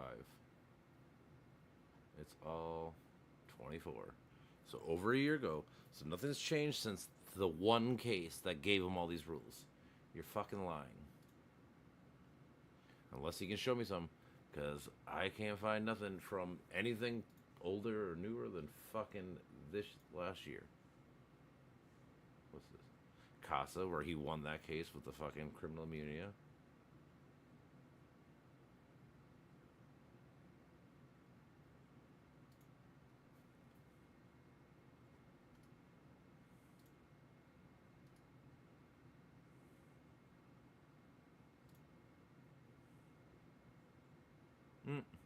Trump cites presidential immunity to try to toss out. Outlaws courtroom to avoid paying $83 million to E. Jean Carroll for rape.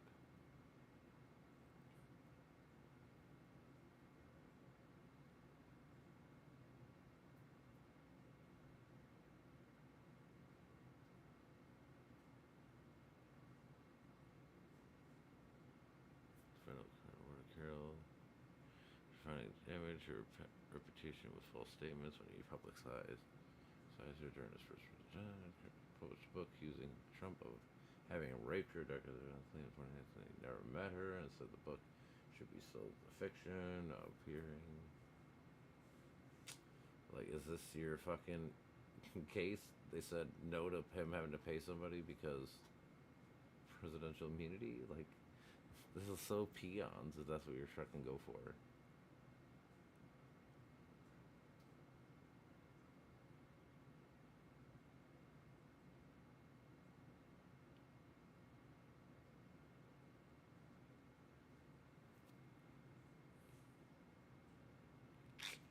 Judge Maria Khan, a Biden appointee, pointed out the court had previously ruled that Trump, in fact, had waived immunity in this case. But Smith argued that the Supreme Court ruling is an intervening decision that this panel did not have benefit of when that rendered its last decision on the issue. So, yeah, I don't know what the fuck he's talking about. And if that's the case he's talking about, what a weak-ass case.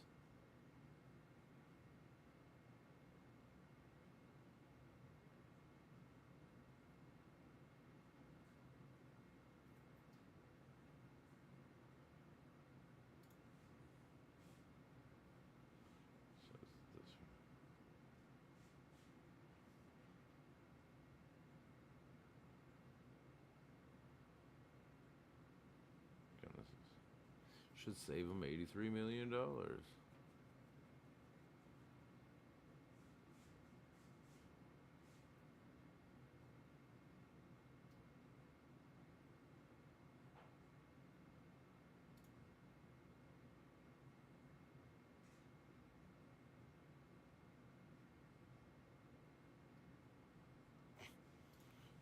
They just made him king. I know. What the fuck is this guy talking about? It takes 88 hours to come up with a new answer to a simple question. I respect that you've done your homework.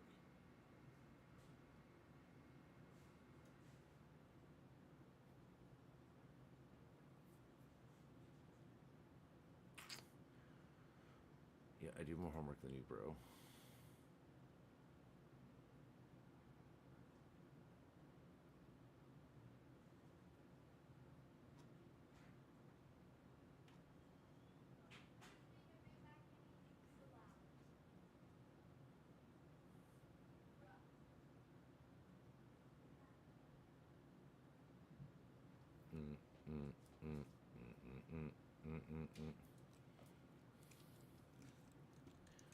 Okay, can we get anything with Obama saying anything? This is all the stuff we kind of already know.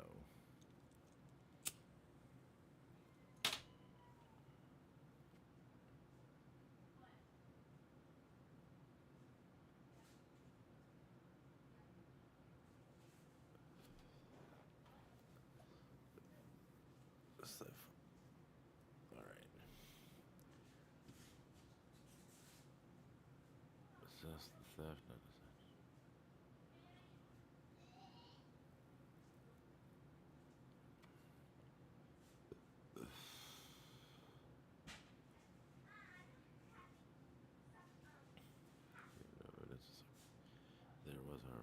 Criminal attacks, blah, blah, same shit. They've been saying this whole fucking paper. Like, why do you spend 10 pages to say the same shit?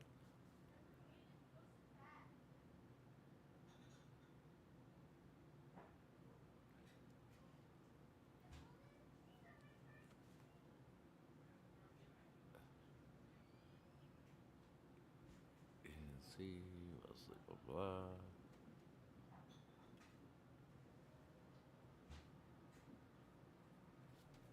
Cyber manipulation, blah blah. We access Russia. Criminal actions do not impact recent U.S. elections by conducting malicious cyber activities against the election infraction.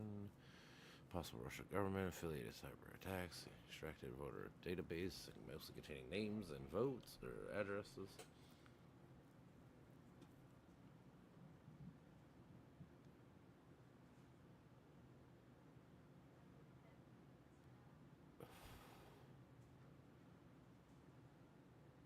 Alright, bring this article. This piece is to build upon the 14 previously. What is the United States policy context for the story? This BD is support of the administration's. This piece will build upon the previous 14 September BDM by providing assessment of observed cyber activities against the United States elections up to November 8th. While they're notable, administration consideration of the United States election system as a critical infrastructure. We have low to moderate confidence, blah blah. How do we define computer enabling?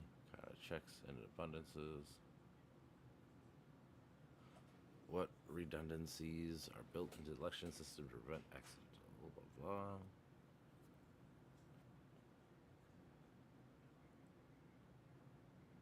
Each monitoring report incidents, establish a working group to conduct a campaign, blah blah blah. The low moderate assessment of the security, mostly operated by Russia-based King service, which was based and tied to Russian military cyber attacks that leased infrastructure from King servers as early as December of 2009. Activating against state-run election infrastructure largely accessible is compromised. For clarification, the ICA probably won't be done until mid-January. We are tentatively shooting for January 9th to send possible drafts, possibly final version, to the president. We are hoping for final agreement on scope, length, classification to come out with the PCA. Thought rooms. Going ahead with the PDF as possible. Now that, is it okay? We really need to run this simultaneously, but recognize this is an issue on a high level of congressional and White House interest right now.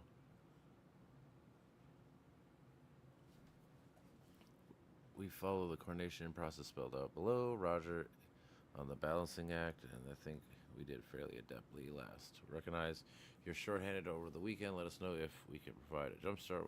We previously worked mostly through, and CIA, da da da.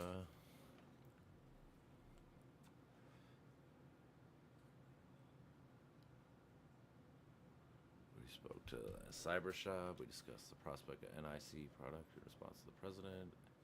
Afternoon, they agreed that it would still be worth running a separate and earlier, including the BP and the most comprehensive product for this would mirror regarding. We have issues. We're getting additional person or two to read in, and we could agree that it should be addressed in a paper, and we'll work to do so the soonest. With a nod to the most specific information. Okay.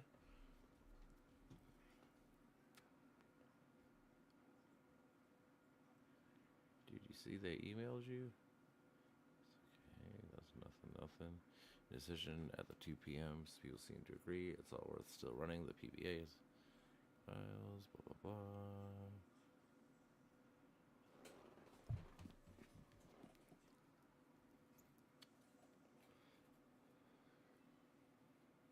Actually, that's what I should say.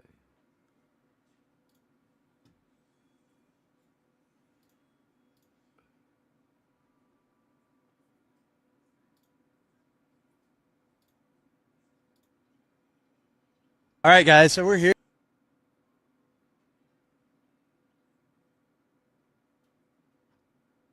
Just a point of clarification. The S&P 500, the Dow Jones, all up today. They've recovered.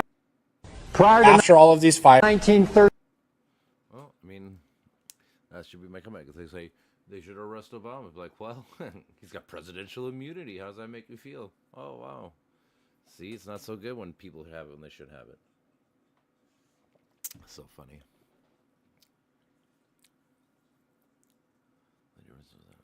FBI, transparency developed.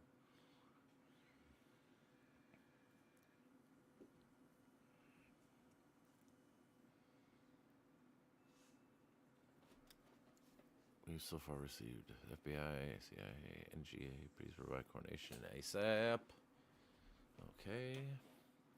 Due to Hyman. It's not scheduled to run tomorrow. Therefore, we now ask the coordination respond by sent by 2. This is production appearances. President says he got 2 p.m. meeting, bitches. Figure it the fuck out.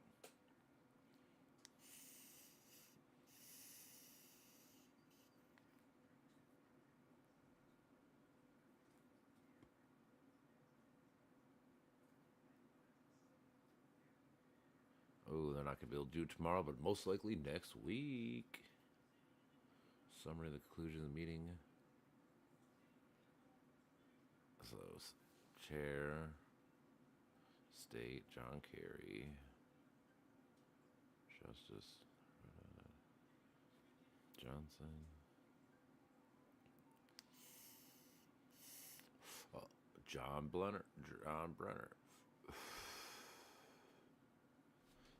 It was agreed that the principals agreed to deny Russia the use of its residential and recreational compound at Pioneer Point at the Chesapeake Bay. Principals also recommend, pending the view of the United States mission of the United Nations, the legal review denying Russia the use of its residential and recreational compound at Glen Clove, New York. The Department of State noted that its preference that any action against the compound will be delayed to, among other things, allowing the potential agreement of Aleppo to be implemented. State will also provide a matrix or possible Russian response, both operational and diplomatic, to the closure of the compound. Principals concurred with a number of measures states proposed to take with respect to Russia visas, in particular leaving the discretion of state and the Federal Bureau of Investigation, FBI, the insurance of a United States visa for Russian intelligence officers, holding Russian diplomats to the 48-hour travel notification requirement, limiting the number of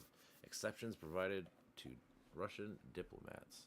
State and FBI will draft for further legal and policy review a policy for removing a number of suspected Russian intelligence officers in the United States.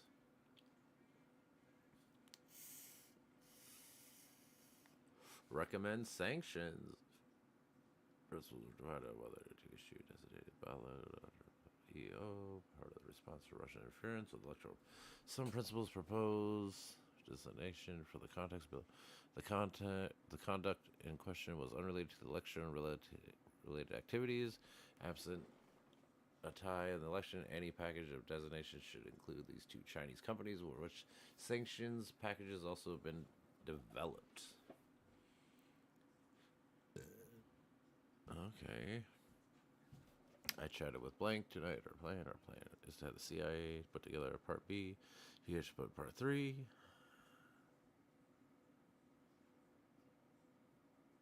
We sent out a coordination last week of December and the first week of January for IC seniors to sign off and aim for delivery. And our plan is to put the ICA pursuant to the President tasking Monday meeting on Russia election meddling for a rather than it being brief, it just handed a copy of the TP to Dennis and mentioned it. They discussed the nitty-gritty as far as format. Simply as promised. My suggestions.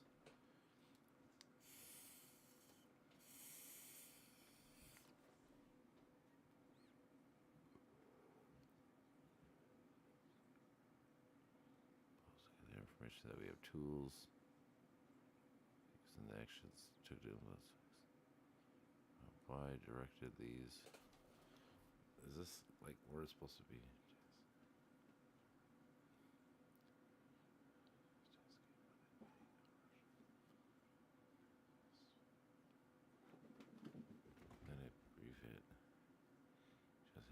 copy the TP to Dennis and mention it to DCIA, who both said that they were okay with the proposal. I'm sure there may be some bureaucratic hurdles still, but the DNI directive was to move forward with the papers as outlined. The president, which I amend slightly to keep in with the DNI's express intent. I don't believe they discussed the nitty gritty. For reference, I attached the public statement. But separately, he also promised this assessment to the SEC as a farewell roundtable. Moreover, we've gotten mail from Congress asking that all the members get a classified briefing on the Russian election issue. My suggestion would be that we draft the classified version of the paper in such a way that would still be able to downgrade it to still classified level that could be shared widely with Congress. The IC is prepared to produce assessment per the president's request that pulls together the information we have, tools Moscow used against election 2016, explanation why Moscow directed these activities and how Moscow approach has changed over time going back to 2008 and 12 as reference points. The ODNI will lead the effort with participation. The goal would be to produce a highly classified version and an unclassified version. The classified version would include a comprehensive analysis of Russia's activities drawing from all available sources with a target delivery date of January 9th to the president.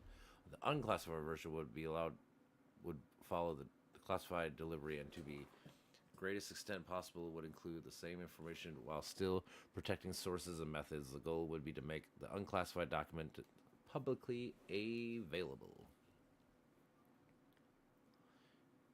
Interagency steering group led by ODNI will scoop project, share access information, provided coordinates. Tiger team will draft assessments. Well, what happened?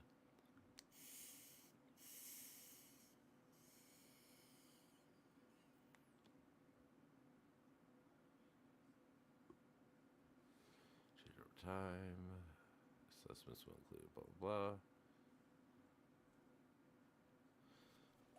FISA officially sent out a note regarding our plan. I wonder if you plan to support us in bringing together the part 1 through 3. So yeah, this is in December now. So it's way after the election. We are meeting with DCIA today at 12:30 to discuss a way ahead internally. We'll back you after the meeting. Our sections on the sections you want responsible, but I'm sure I agree that I'll learn how to discuss. We all move forward with the task in the wake of Friday's PC and media frenzy over the weekend. DNI has asked us to move the timeline forward, aiming at January 30. He knows this means many of us will work through the holidays, expects us to do so with the expedited timeline in mind. I'd rather be working and draft together by Wednesday to do that.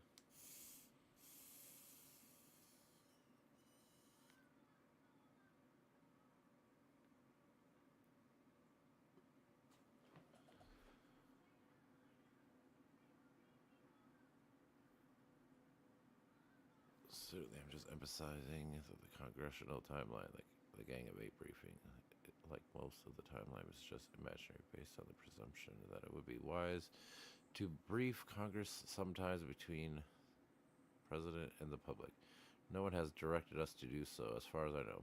The only real direction I got is President wants a comprehensive assessment drawing from all available sources, and it has to be for the end of his administration. The initial proposal was 6 and 9 January for the respective classified and unclassified releases, which was given to the White House by the DNI. Subsequent to some DNI DCIA discussion, we moved it up from 3 to 6 because the feeling was 9th was already too late in the game. I suspect we did not communicate the new timeline with the White House, hence you heard the originally proposed date today. In the future, it would be best that OLA, POW, and OGC are on the group of VTCs or discussions on the DNI addressing rollout planning. We are working with White House and the IC leg commissions teams. We want to make sure we are all appropriately looped in and discussing the same thing. That said, I am not tracking on the special briefing of the Gang of 8 members, and that didn't come up in the White House earlier today. I follow back up with them, ensuring that they are aware of the potential point of the plan, but we'll need to discuss the FBI, CIA, NSA legislation affairs before we continue with this step. The timeline is immensely helpful. Thank you. Please let us know. Blah, blah, blah, blah. We're going to give you out the 6th and the 9th. Okay. DNI folks and the NIC just had VC reports on election meddling that president. Okay. DNI and folks at the NIC just had a VTC about the IC report on Russia election meddling that the president asked us to do. I wanted to make sure you were up to date on the rollout plan as best as I can synthesize, based on multiple incomplete and notional conversation. In other words, this is just a starting point. Right now, we are planning 3 versions of the report: a high-class version, a low-class version, and an unclass version. The reason for the low-class version is that the high-class version may contain some operational, blah, blah, blah. So 3, 4, 6, 9. Okay.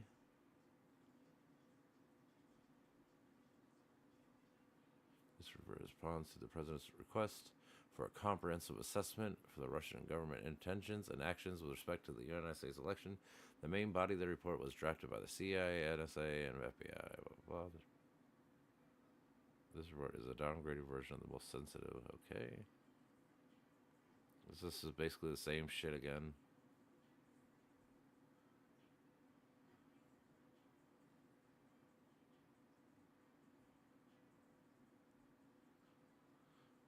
High confidence that Russia is Vladimir Putin or aim at the presidential election consistent of the goal, which undermine public faith in the United States democratic process, deliberately Secretary Clinton and harm her electability and potential presidency. We further assess Putin and the Russian government developed a clear preference for presidential-elect Trump. When Moscow assessed later in the year that Secretary Clinton was likely to win the election, its influence campaign then focused on undermining her presidency. We also assess Putin and the Russian government aspired to help President-elect Trump election chances when possible by discrediting Secretary Clinton and publicly contrasting her unfavorability. CIA and FBI have high confidence in this judgment based on sensitive information not included in this version. NSA is moderate confidence, and the NSA's confidence would be elevated to high with additional corroboration. In trying to influence the United States election, we assess the Kremlin sought to advance its long-standing desire to undermine the U.S.-led liberal democratic order, the promotion of which Putin and other Russian leaders view as a threat to Putin's regime. Putin believes that Panama Papers disclosed and the Olympic doping scandal were U.S.-directed efforts to defame Russia, judging from blank and his public comments. So yeah, we made you guys fucking dope people, right? Putin most likely wanted intelligence services to discredit Clinton because he had blamed her since 2011 for inciting mass protests against his regime in 2011 and 2012 and holds a grudge.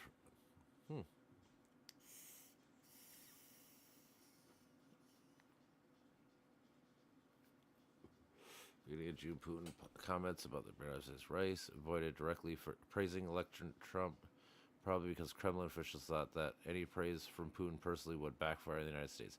Nonetheless, Putin publicly indicated a preference for the President Trump stated policies to work with Russia, and pro-Kremlin figures spoke highly about what they saw as his Russian-friendly position on Syria and Ukraine. Putin contrasts President Trump's approach to Russia as Clinton's aggressive rhetoric. Moscow also saw the election of Trump as a way to achieve international counterterrorism coalition against the Islamic State of Iraq, ISIL. According to diplomatic reporter, the Kremlin had historically preferred Republicans over Democratic candidates, judging that Republicans had been less focused on democracy and human rights and were therefore easier to deal. Wow, that's funny.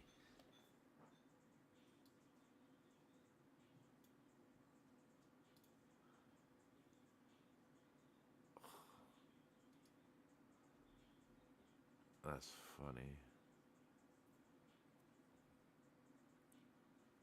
Putin had many positive experiences working with Western political leaders with whose business interests Moscow assessed made them more disposed to deal with Russia, such as a former Italian Prime Minister Silvio Berlusconi and former German Chancellor Gerhard Schroeder, judging from press releases.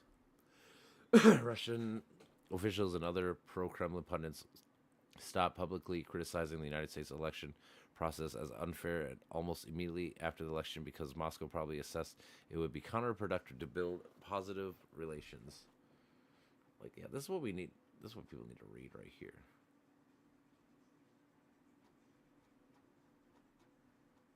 Is this the way out?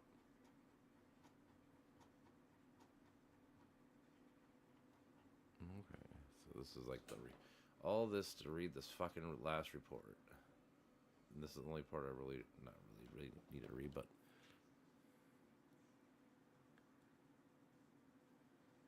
we assess the influence campaign aspired to help President-elect Trump chances of victory when possible by discrediting him publicly, her failability, blah blah blah. As a result, we assess the Russian government began to focus more on undercutting Clinton's legitimacy and crippling her presidency from its start, including its impugnant unfairness of the election in Moscow. Therefore, held back election. Both publicly denounced the United States electoral process and privately developed plans to publicly call into question the validity of the election.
Yeah, now I kind of want to know.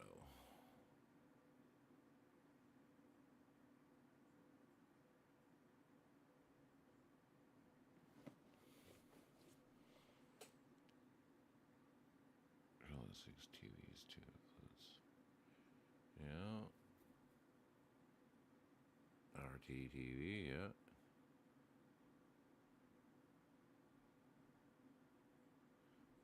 Leadership closely tied to control the Kremlin, yeah. Focus on social media, building audience, yep. RT America, Al Jazeera, BBC.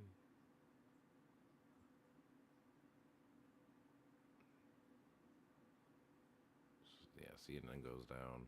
BBC actually went up a lot, so that's all right. Twitter. Damn, CNN got way more Twitter though. Weird. They sucked on YouTube, but they got all the like Facebooks and stuff.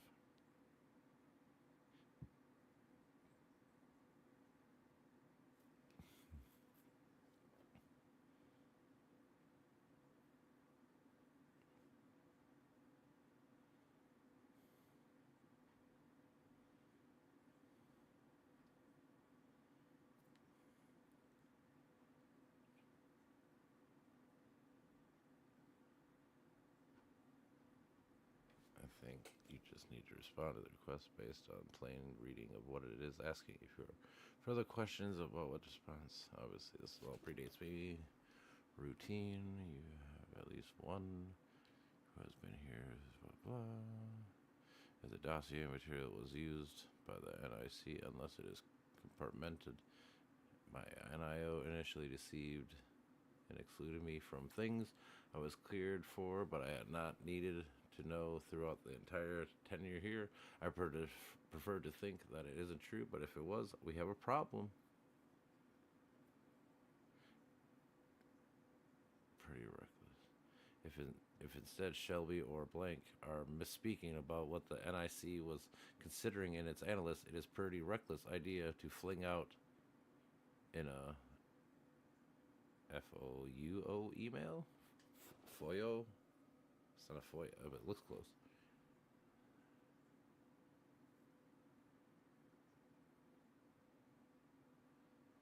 To you only at this time.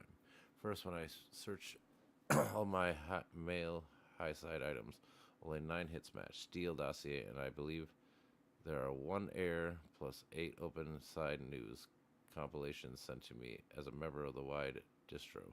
Only one of those is as old as 27 attached.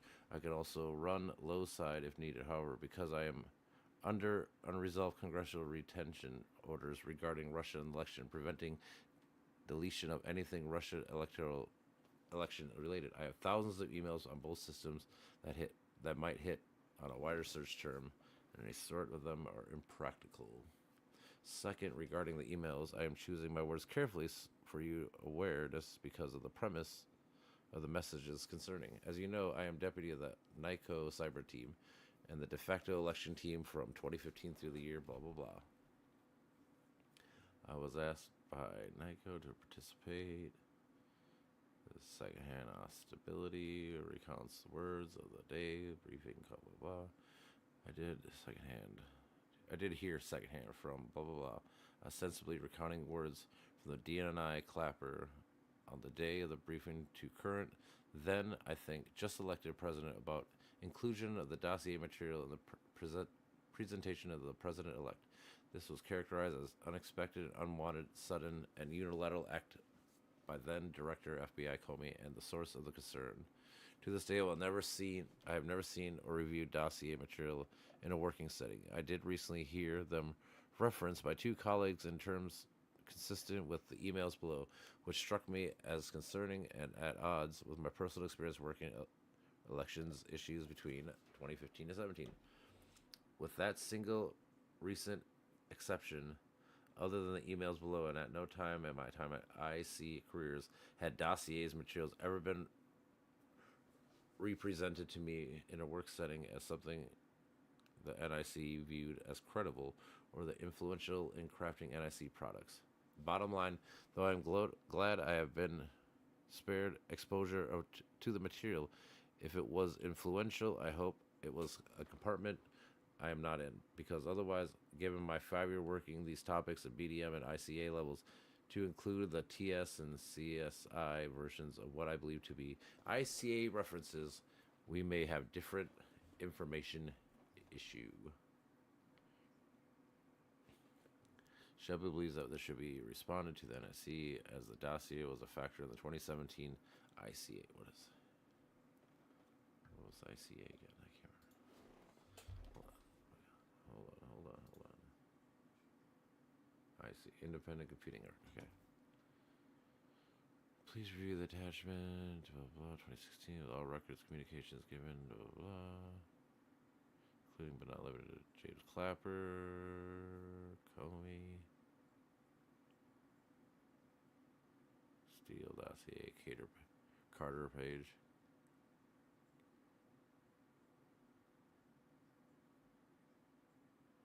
See FOIA request attached below, please, blah, blah, blah. Good morning. The FOIA branch received the FOIA request from Kimberly Herman, blah, blah, blah. Search all the places likely to contain responsive documents, including both classified and unclassified systems. Please let us know. And that's it. So, yeah. This is not the fucking bombshell these motherfuckers think that it is. Like, legitly, it's pretty weak. It's just basically the Russia collusion story all over again. Just saying that Russia use influence social media, which we know they do because they paid off fucking Tenet Media millions of dollars. So, like, this is nothing new. This is all the same shit they've been doing since the beginning of fucking time. Crazy. Well, can I do like this? Download document. Oh, I can't.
So yeah, let's leave the page. Turn the page. All right, let's see. I just want to see. Let's watch Obama. Shit. What is Fox saying about Obama? Obama accused by DNI Gabber. Oh, that's what it is. Director of National Intelligence. Let's see what. This is the Will Cain Show, and we begin with a breaking news alert. Fox News Digital exclusively reporting that the Obama administration manufactured and politicized intelligence to create a narrative that the Kremlin was trying. What did they manufacture? Like, what did they manufacture? We just read this whole thing. What do they manufacture? Now I'm going to click this. Let's see.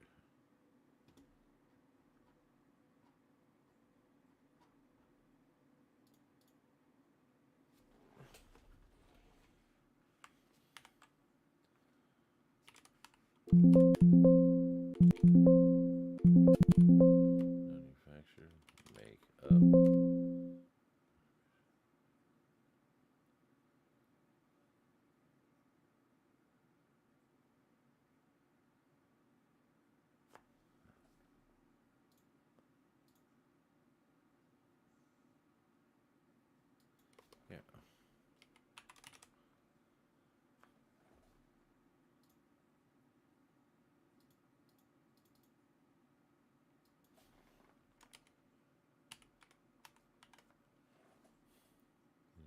Nothing there. Nothing there.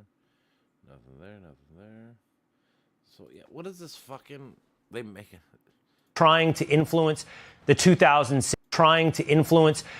manufactured and politicized intelligence to create a narrative that the Kremlin was trying to influence the 2016 presidential election.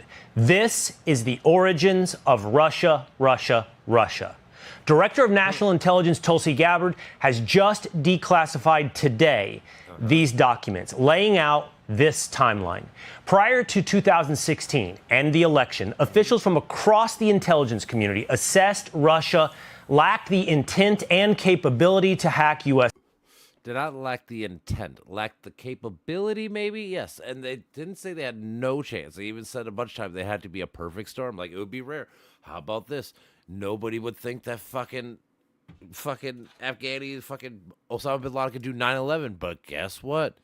He did, because if you're not prepared for all these things like that can happen. They go through the fucking wormhole or the fucking crackles. Elections. After President Trump's 2016 victory, early intel assessments proved that there was no foreign manipulation. Now, officials tell Fox that intelligence was then manufactured and politicized to be used as the base. Where? Like, can you show that? They say that manufacturing, but that word does not exist in this fucking document. This doesn't, nothing. I keep trying to look it, but I can't find it because it doesn't fucking exist because it's fucking stupid.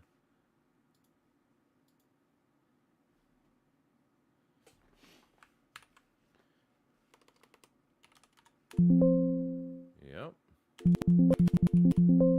Manufactured. Yep. Okay. Where are you finding this information? Basis for the year manufactured and politicized to be used as the basis for the year-long Mueller probe. The documents state, quote, hours before the December 8th, 2016 PDB was due to be published, a senior intelligence official abruptly pulled it from the president's briefing book. It was never published. Then abruptly pulled it from the president's briefing book. Hours before the December 8th, 2016. December 8th.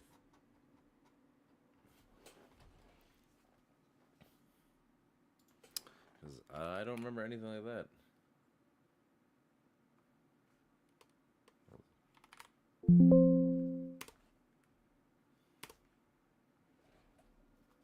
Okay, let's keep on. September, August.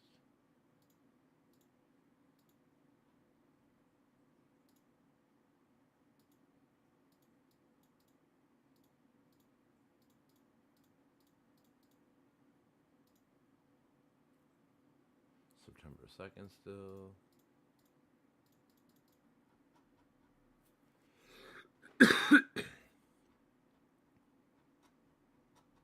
There's a whole fucking beginning first paper. Where is this December 8th bullshit?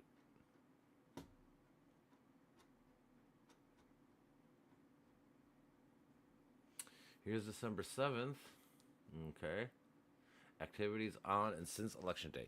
We assess that foreign adversaries did not use cyber attacks on election infrastructure to alter the United States presidential election outcome this year. We have no evidence of cyber manipulation or election infrastructure intended to alter results. There was, however, minimal targeting of election infrastructure, probably by cyber criminals to steal data, although these efforts did not disrupt the election. Unattributed denial of services attacks against election infrastructure were reported on election day, including a 4-minute attack against the unspecified Illinois election website that had no impact on the website's availability. Since the election, cyber attacks actors linked by signals intelligence by Russia SVR on November 9th conducted multiple election-themed spear phishing campaigns. Large quantities of emails purportedly from Clinton Foundation were given to fucking WikiLeaks. Yep. Prior to the election, there were 2 reports in Arizona and Illinois. 20 or more states reported experiencing vulnerability scannings and attempts. We are now accessing to low or moderate confidence that Russia's government actors compromised Illinois. So again, low to moderate. So it doesn't say 100% and it doesn't say 0%. It says low to moderate. So they never are saying that this is happening. We access the probe, criminal, blah, blah, blah. United States Intelligence Committee has high confidence in the attribution of the intrusion into the Democratic National Committee and the Democratic Congressional Campaign Committee. Yeah. Okay. So we're back to September. Why does it go from that to that? That's weird. Where is the December 8th? I can't find nothing. Here's December 8th. All right. For clarification, the ICA probably won't be done until May. We just read this. Until January 9th. We are tentatively shooting for the 9th. The room thoughts, blah, blah, blah. We were going to go ahead with the PDB, if possible now, to provide our current understanding of what happened during the election. And that worst case, the ICA has some language and association briefer noted explaining any charge between the products. If it's okay, if you really need to run them simultaneously, but recognize that it's an issue of the high level of congressional and White House interest right now. Wow.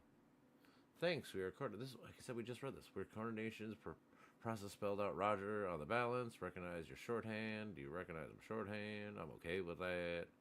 Price of the ICA. Same time. Is this the 7th? Okay. We spoke to the cyber shop. We discussed a meeting at 1400 regarding we have issues with getting additional persons to read or two. We agreed that we should be addressing the paper and we'll be doing soonest as we can. The nod to more specific information. You know, none of this is Obama, like literally, unless these two, I can't see the to and from most of the time. I can only see randomly. So I mean, just try calling you. Did you see it? Blah blah blah. President is tasking. Please let me know if you have any questions. Man, like, this is all bullshit. What is this December 8th fucking politicized to be used as the basis for the year-long Mueller probe? The documents state, quote, hours before the December 8th, 2016 PDB was due to be published, a senior intelligence official abruptly pulled it from the president's briefing book. PDB.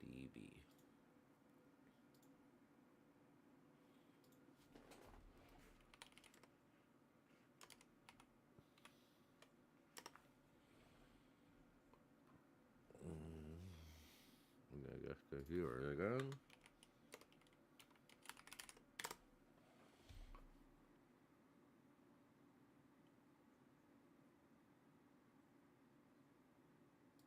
Program database.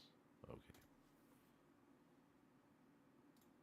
Due to be published, a senior intelligence official abruptly pulled it from the president's briefing book. It was never published.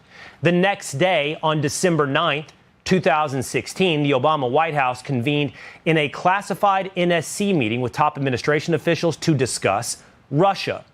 Following the meeting, an email was then sent from then DNI Clapper's executive assistant to the intelligence community officials with the subject line, POTUS tasking on Russia election meddling. Within hours, the intelligence community made a 180-degree pivot and started drafting an intelligence community assessment that directly contradicted assessments from the previous 6 months, manufacturing and amplifying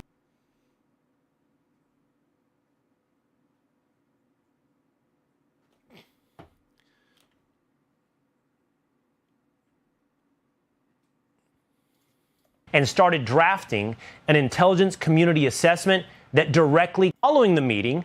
An email was in the Obama White House convened in a classified NSC meeting with top administration officials to discuss Russia.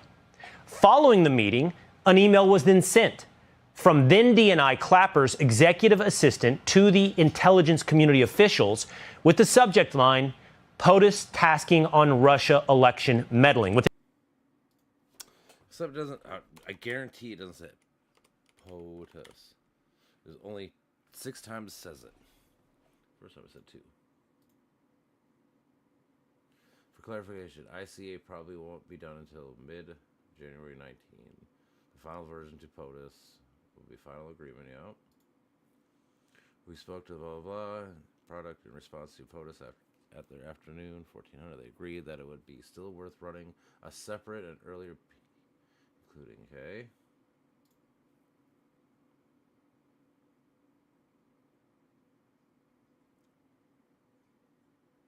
Is this what they're talking about? The subject line, POTUS tasking on Russia. What did I see?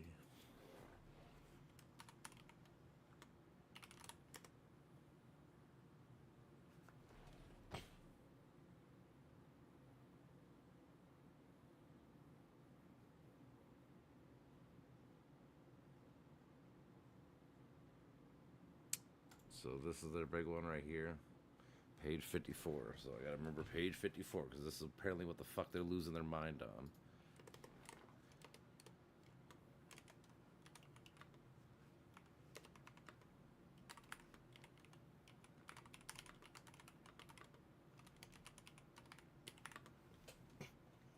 Apparently that's the one that, and it's with the NIC, whatever that is, network interfere card.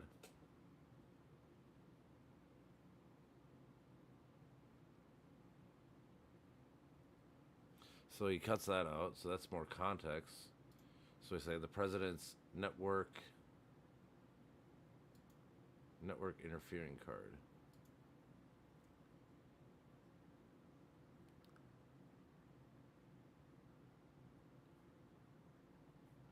Yeah, this is like the little section they're fucking losing their mind on right here.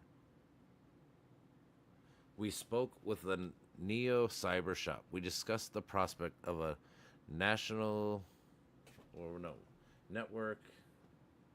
God, I hate these. Network interference card product in response to the president at the afternoon.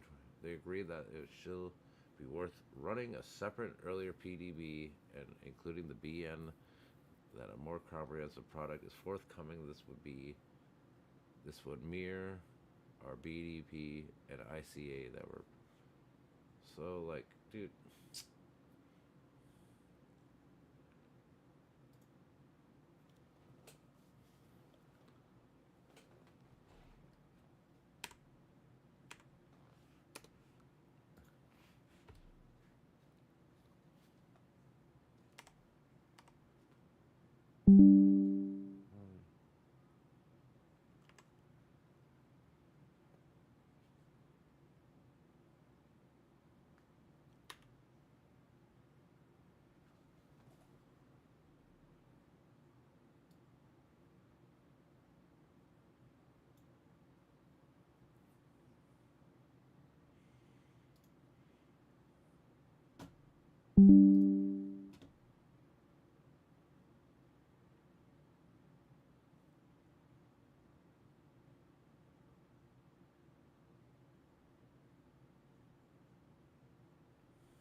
Election meddling. Within hours, the community officials with the subject line, POTUS tasking on Russia election meddling. Within hours, the intelligence community made a 180 on Russia election meddling. Within hours, the intelligence officials to discuss Russia. Following the meeting, an email was then sent from then DNI Clapper's executive assistant to the intelligence community officials with the subject line, POTUS tasking on Russia election meddling. Within hours, I bet if I looked up meddling, you won't see none of that. That word probably won't even come up once. Oh no. So literally everything you're fucking saying is a goddamn lie. There's no fucking, none of these phrases I showed you. Oh my god.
don't sleep on that.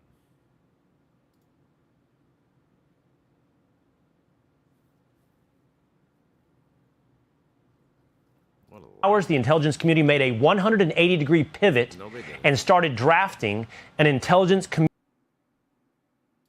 So sick of fucking misinformation all the fucking time. This is your fucking bombshell.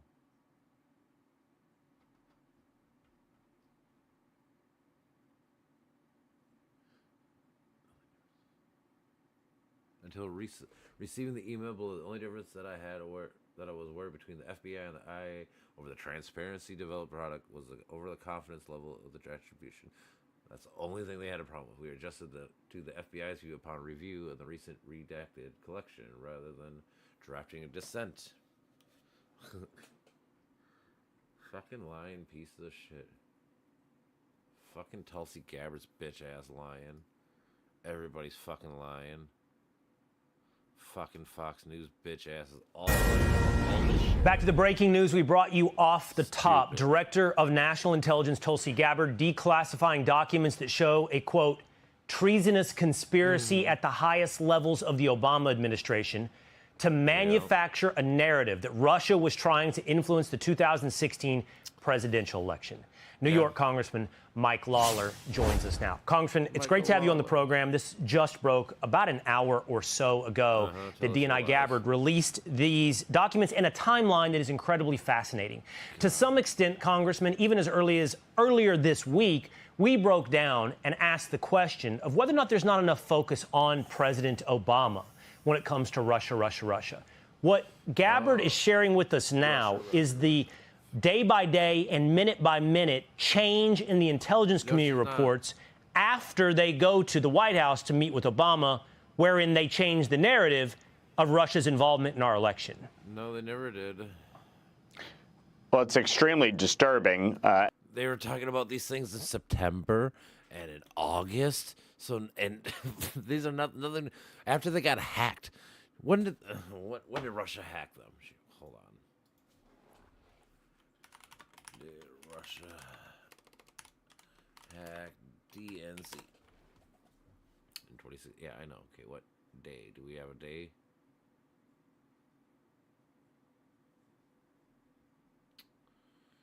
I know it was in 2016, obviously. Fucking stupid.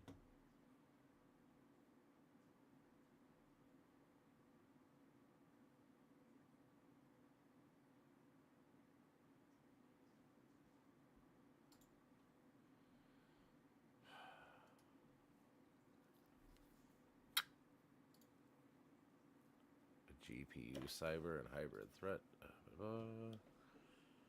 It just says 2016. Yeah. Either way, it's 20. It was in, I think it was, like I said, around June or July. I got it. Maybe I got it in my Mueller report thing.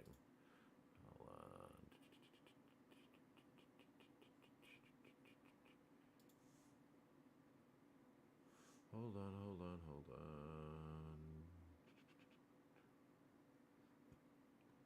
I need settings.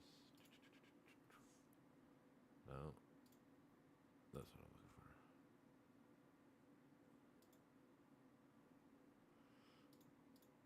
Document shredder, Mueller report right here. Oh. So here we go. Look at this. All right, when did this happen? Submitted.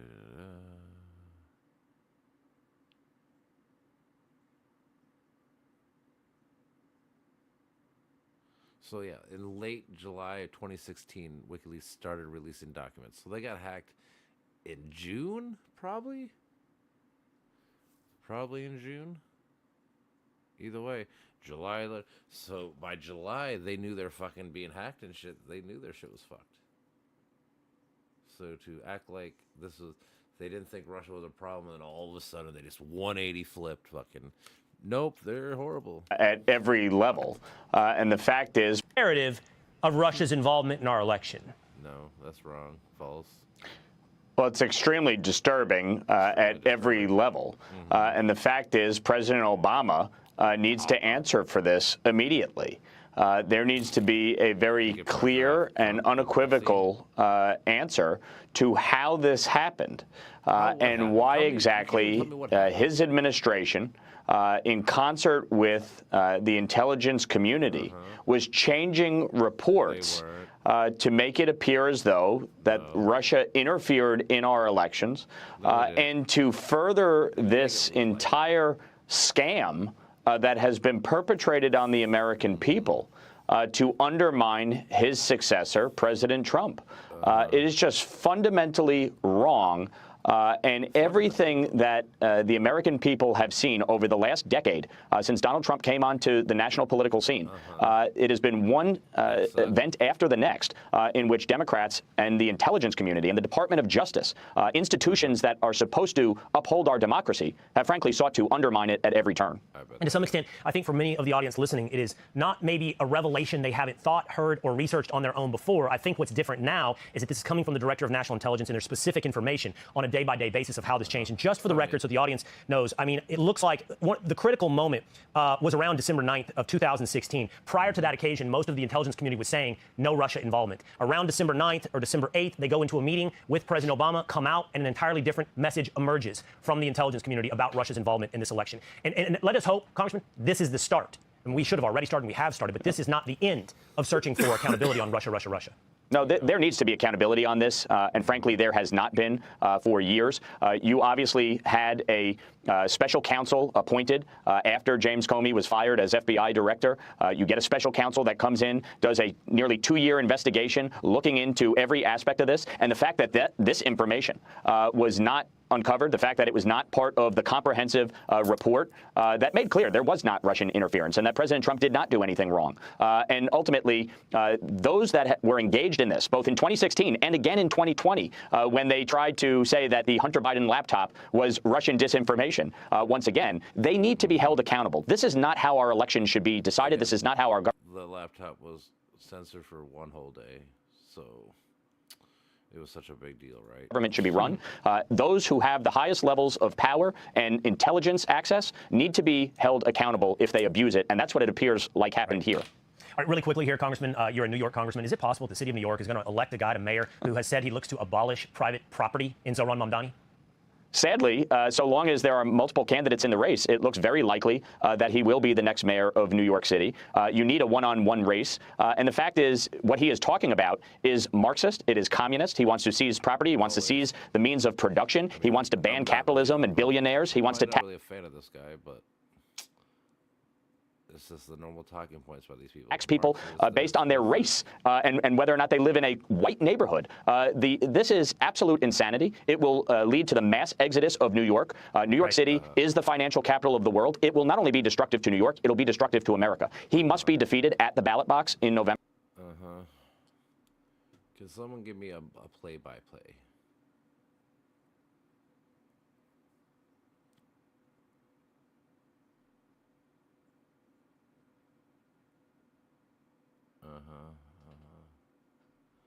Like,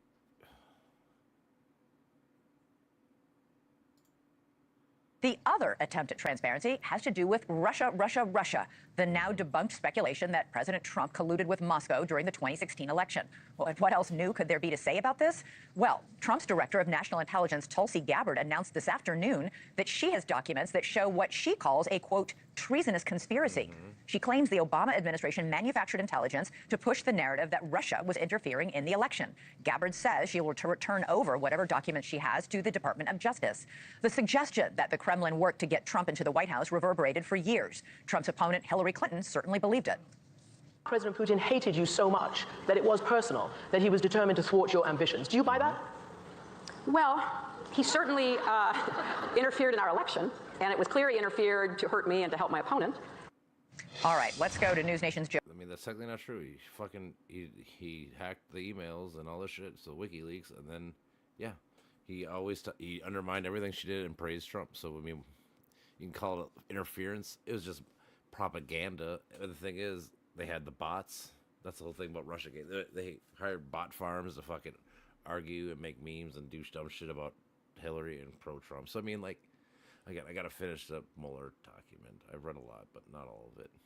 Joe Khalil, live for us on Capitol Hill. Joe, a Republican-led Senate Intelligence Committee found that the Kremlin did wage an aggressive effort to interfere in the 2016 election. Marco Rubio, now Secretary of State, was chair of that investigation in the 2016 election. Intelligence Committee found that the Kremlin... Right, let's go to News Nation's Joe Khalil, live for us on Capitol Hill. Joe, a Republican-led Senate Intelligence Committee found that the Kremlin did wage an aggressive effort to interfere in the 2016 election. Marco Rubio, now Secretary of State, was chair of that investigation. Tulsi Gabbard is now saying that report is wrong. What is she citing as proof of this conspiracy? Well, we haven't seen much yet in the way of evidence because what she presented was essentially just this press release laying out what you have, alleging that there were several people within the intelligence spheres from the Obama administration that sort of changed their intelligence assessments. What she did say is that the presidential daily brief at one point tried to, she says, or alleges that the Obama administration tried to hide that. Joe, I'm so sorry. This is a very important story. We'll get back to you in a moment, but we're going to go to President Trump right now at this dinner. What's Trump At 2 saying? o'clock in the morning, sir, we have 3 hard no's. Well, I don't know. They were sort of enemies, but they were very talented people. I want to tell you that. All right, we're going to monitor the president's comments as he congratulates Republican senators and members of his cabinet on He's the like, work I don't that he's give a managed to fuck. get accomplished thus far in his administration. I like that. But let's go back to Joe Khalil, who's right Come on, outside Joe, actually give where us that some dinner is answers. happening. Joe, we were talking about these pretty incredible allegations made by the director of the DNI, Tulsi Gabbard, today that the Obama administration, members of the Obama administration, had engaged in a treasonous conspiracy. Is Director Gabbard supplying any proof to back up those allegations? What she has said, Elizabeth, in the release that she put out is that there are documents, there are emails that essentially show this. There was one narrative about Russian efforts to interfere in the election that denied that they played any sort of significant role. And then after the 2016 election, she alleges that her documents and emails will show the assessment on Russia changed. And it changed for political and corrupt reasons so that the Obama administration could lay a pretext by which later Democrats could prosecute President Trump through the impeachment and everything else. That is a very serious allegation that Director of National Intelligence Tulsi Gabbard is making. The evidence she claims to have, we have not seen, she has not shared. And there are, as you pointed out already, several Senate Democrats who are pointing to the fact that there was a bipartisan investigation in the Senate that sort of unanimously was accepted in that Russia, in fact, was trying in many different ways to interfere, whether it be social media or influence or other ways, that they didn't necessarily change votes or hack voting machines or anything like that that may have impacted the actual outcome. But in terms of their influence campaign, that is where it is universally accepted that Russia did try several efforts in 2016 and in 2020 and beyond that as well. Right, and are still trying, according to at least U.S. intelligence. It'll be interesting to And it is see true. if Tulsi Gabbard can back these allegations up with some proof. Thank you for watching. Good Subscribe luck. below and download. Good luck. They'll never get proof. That's the thing.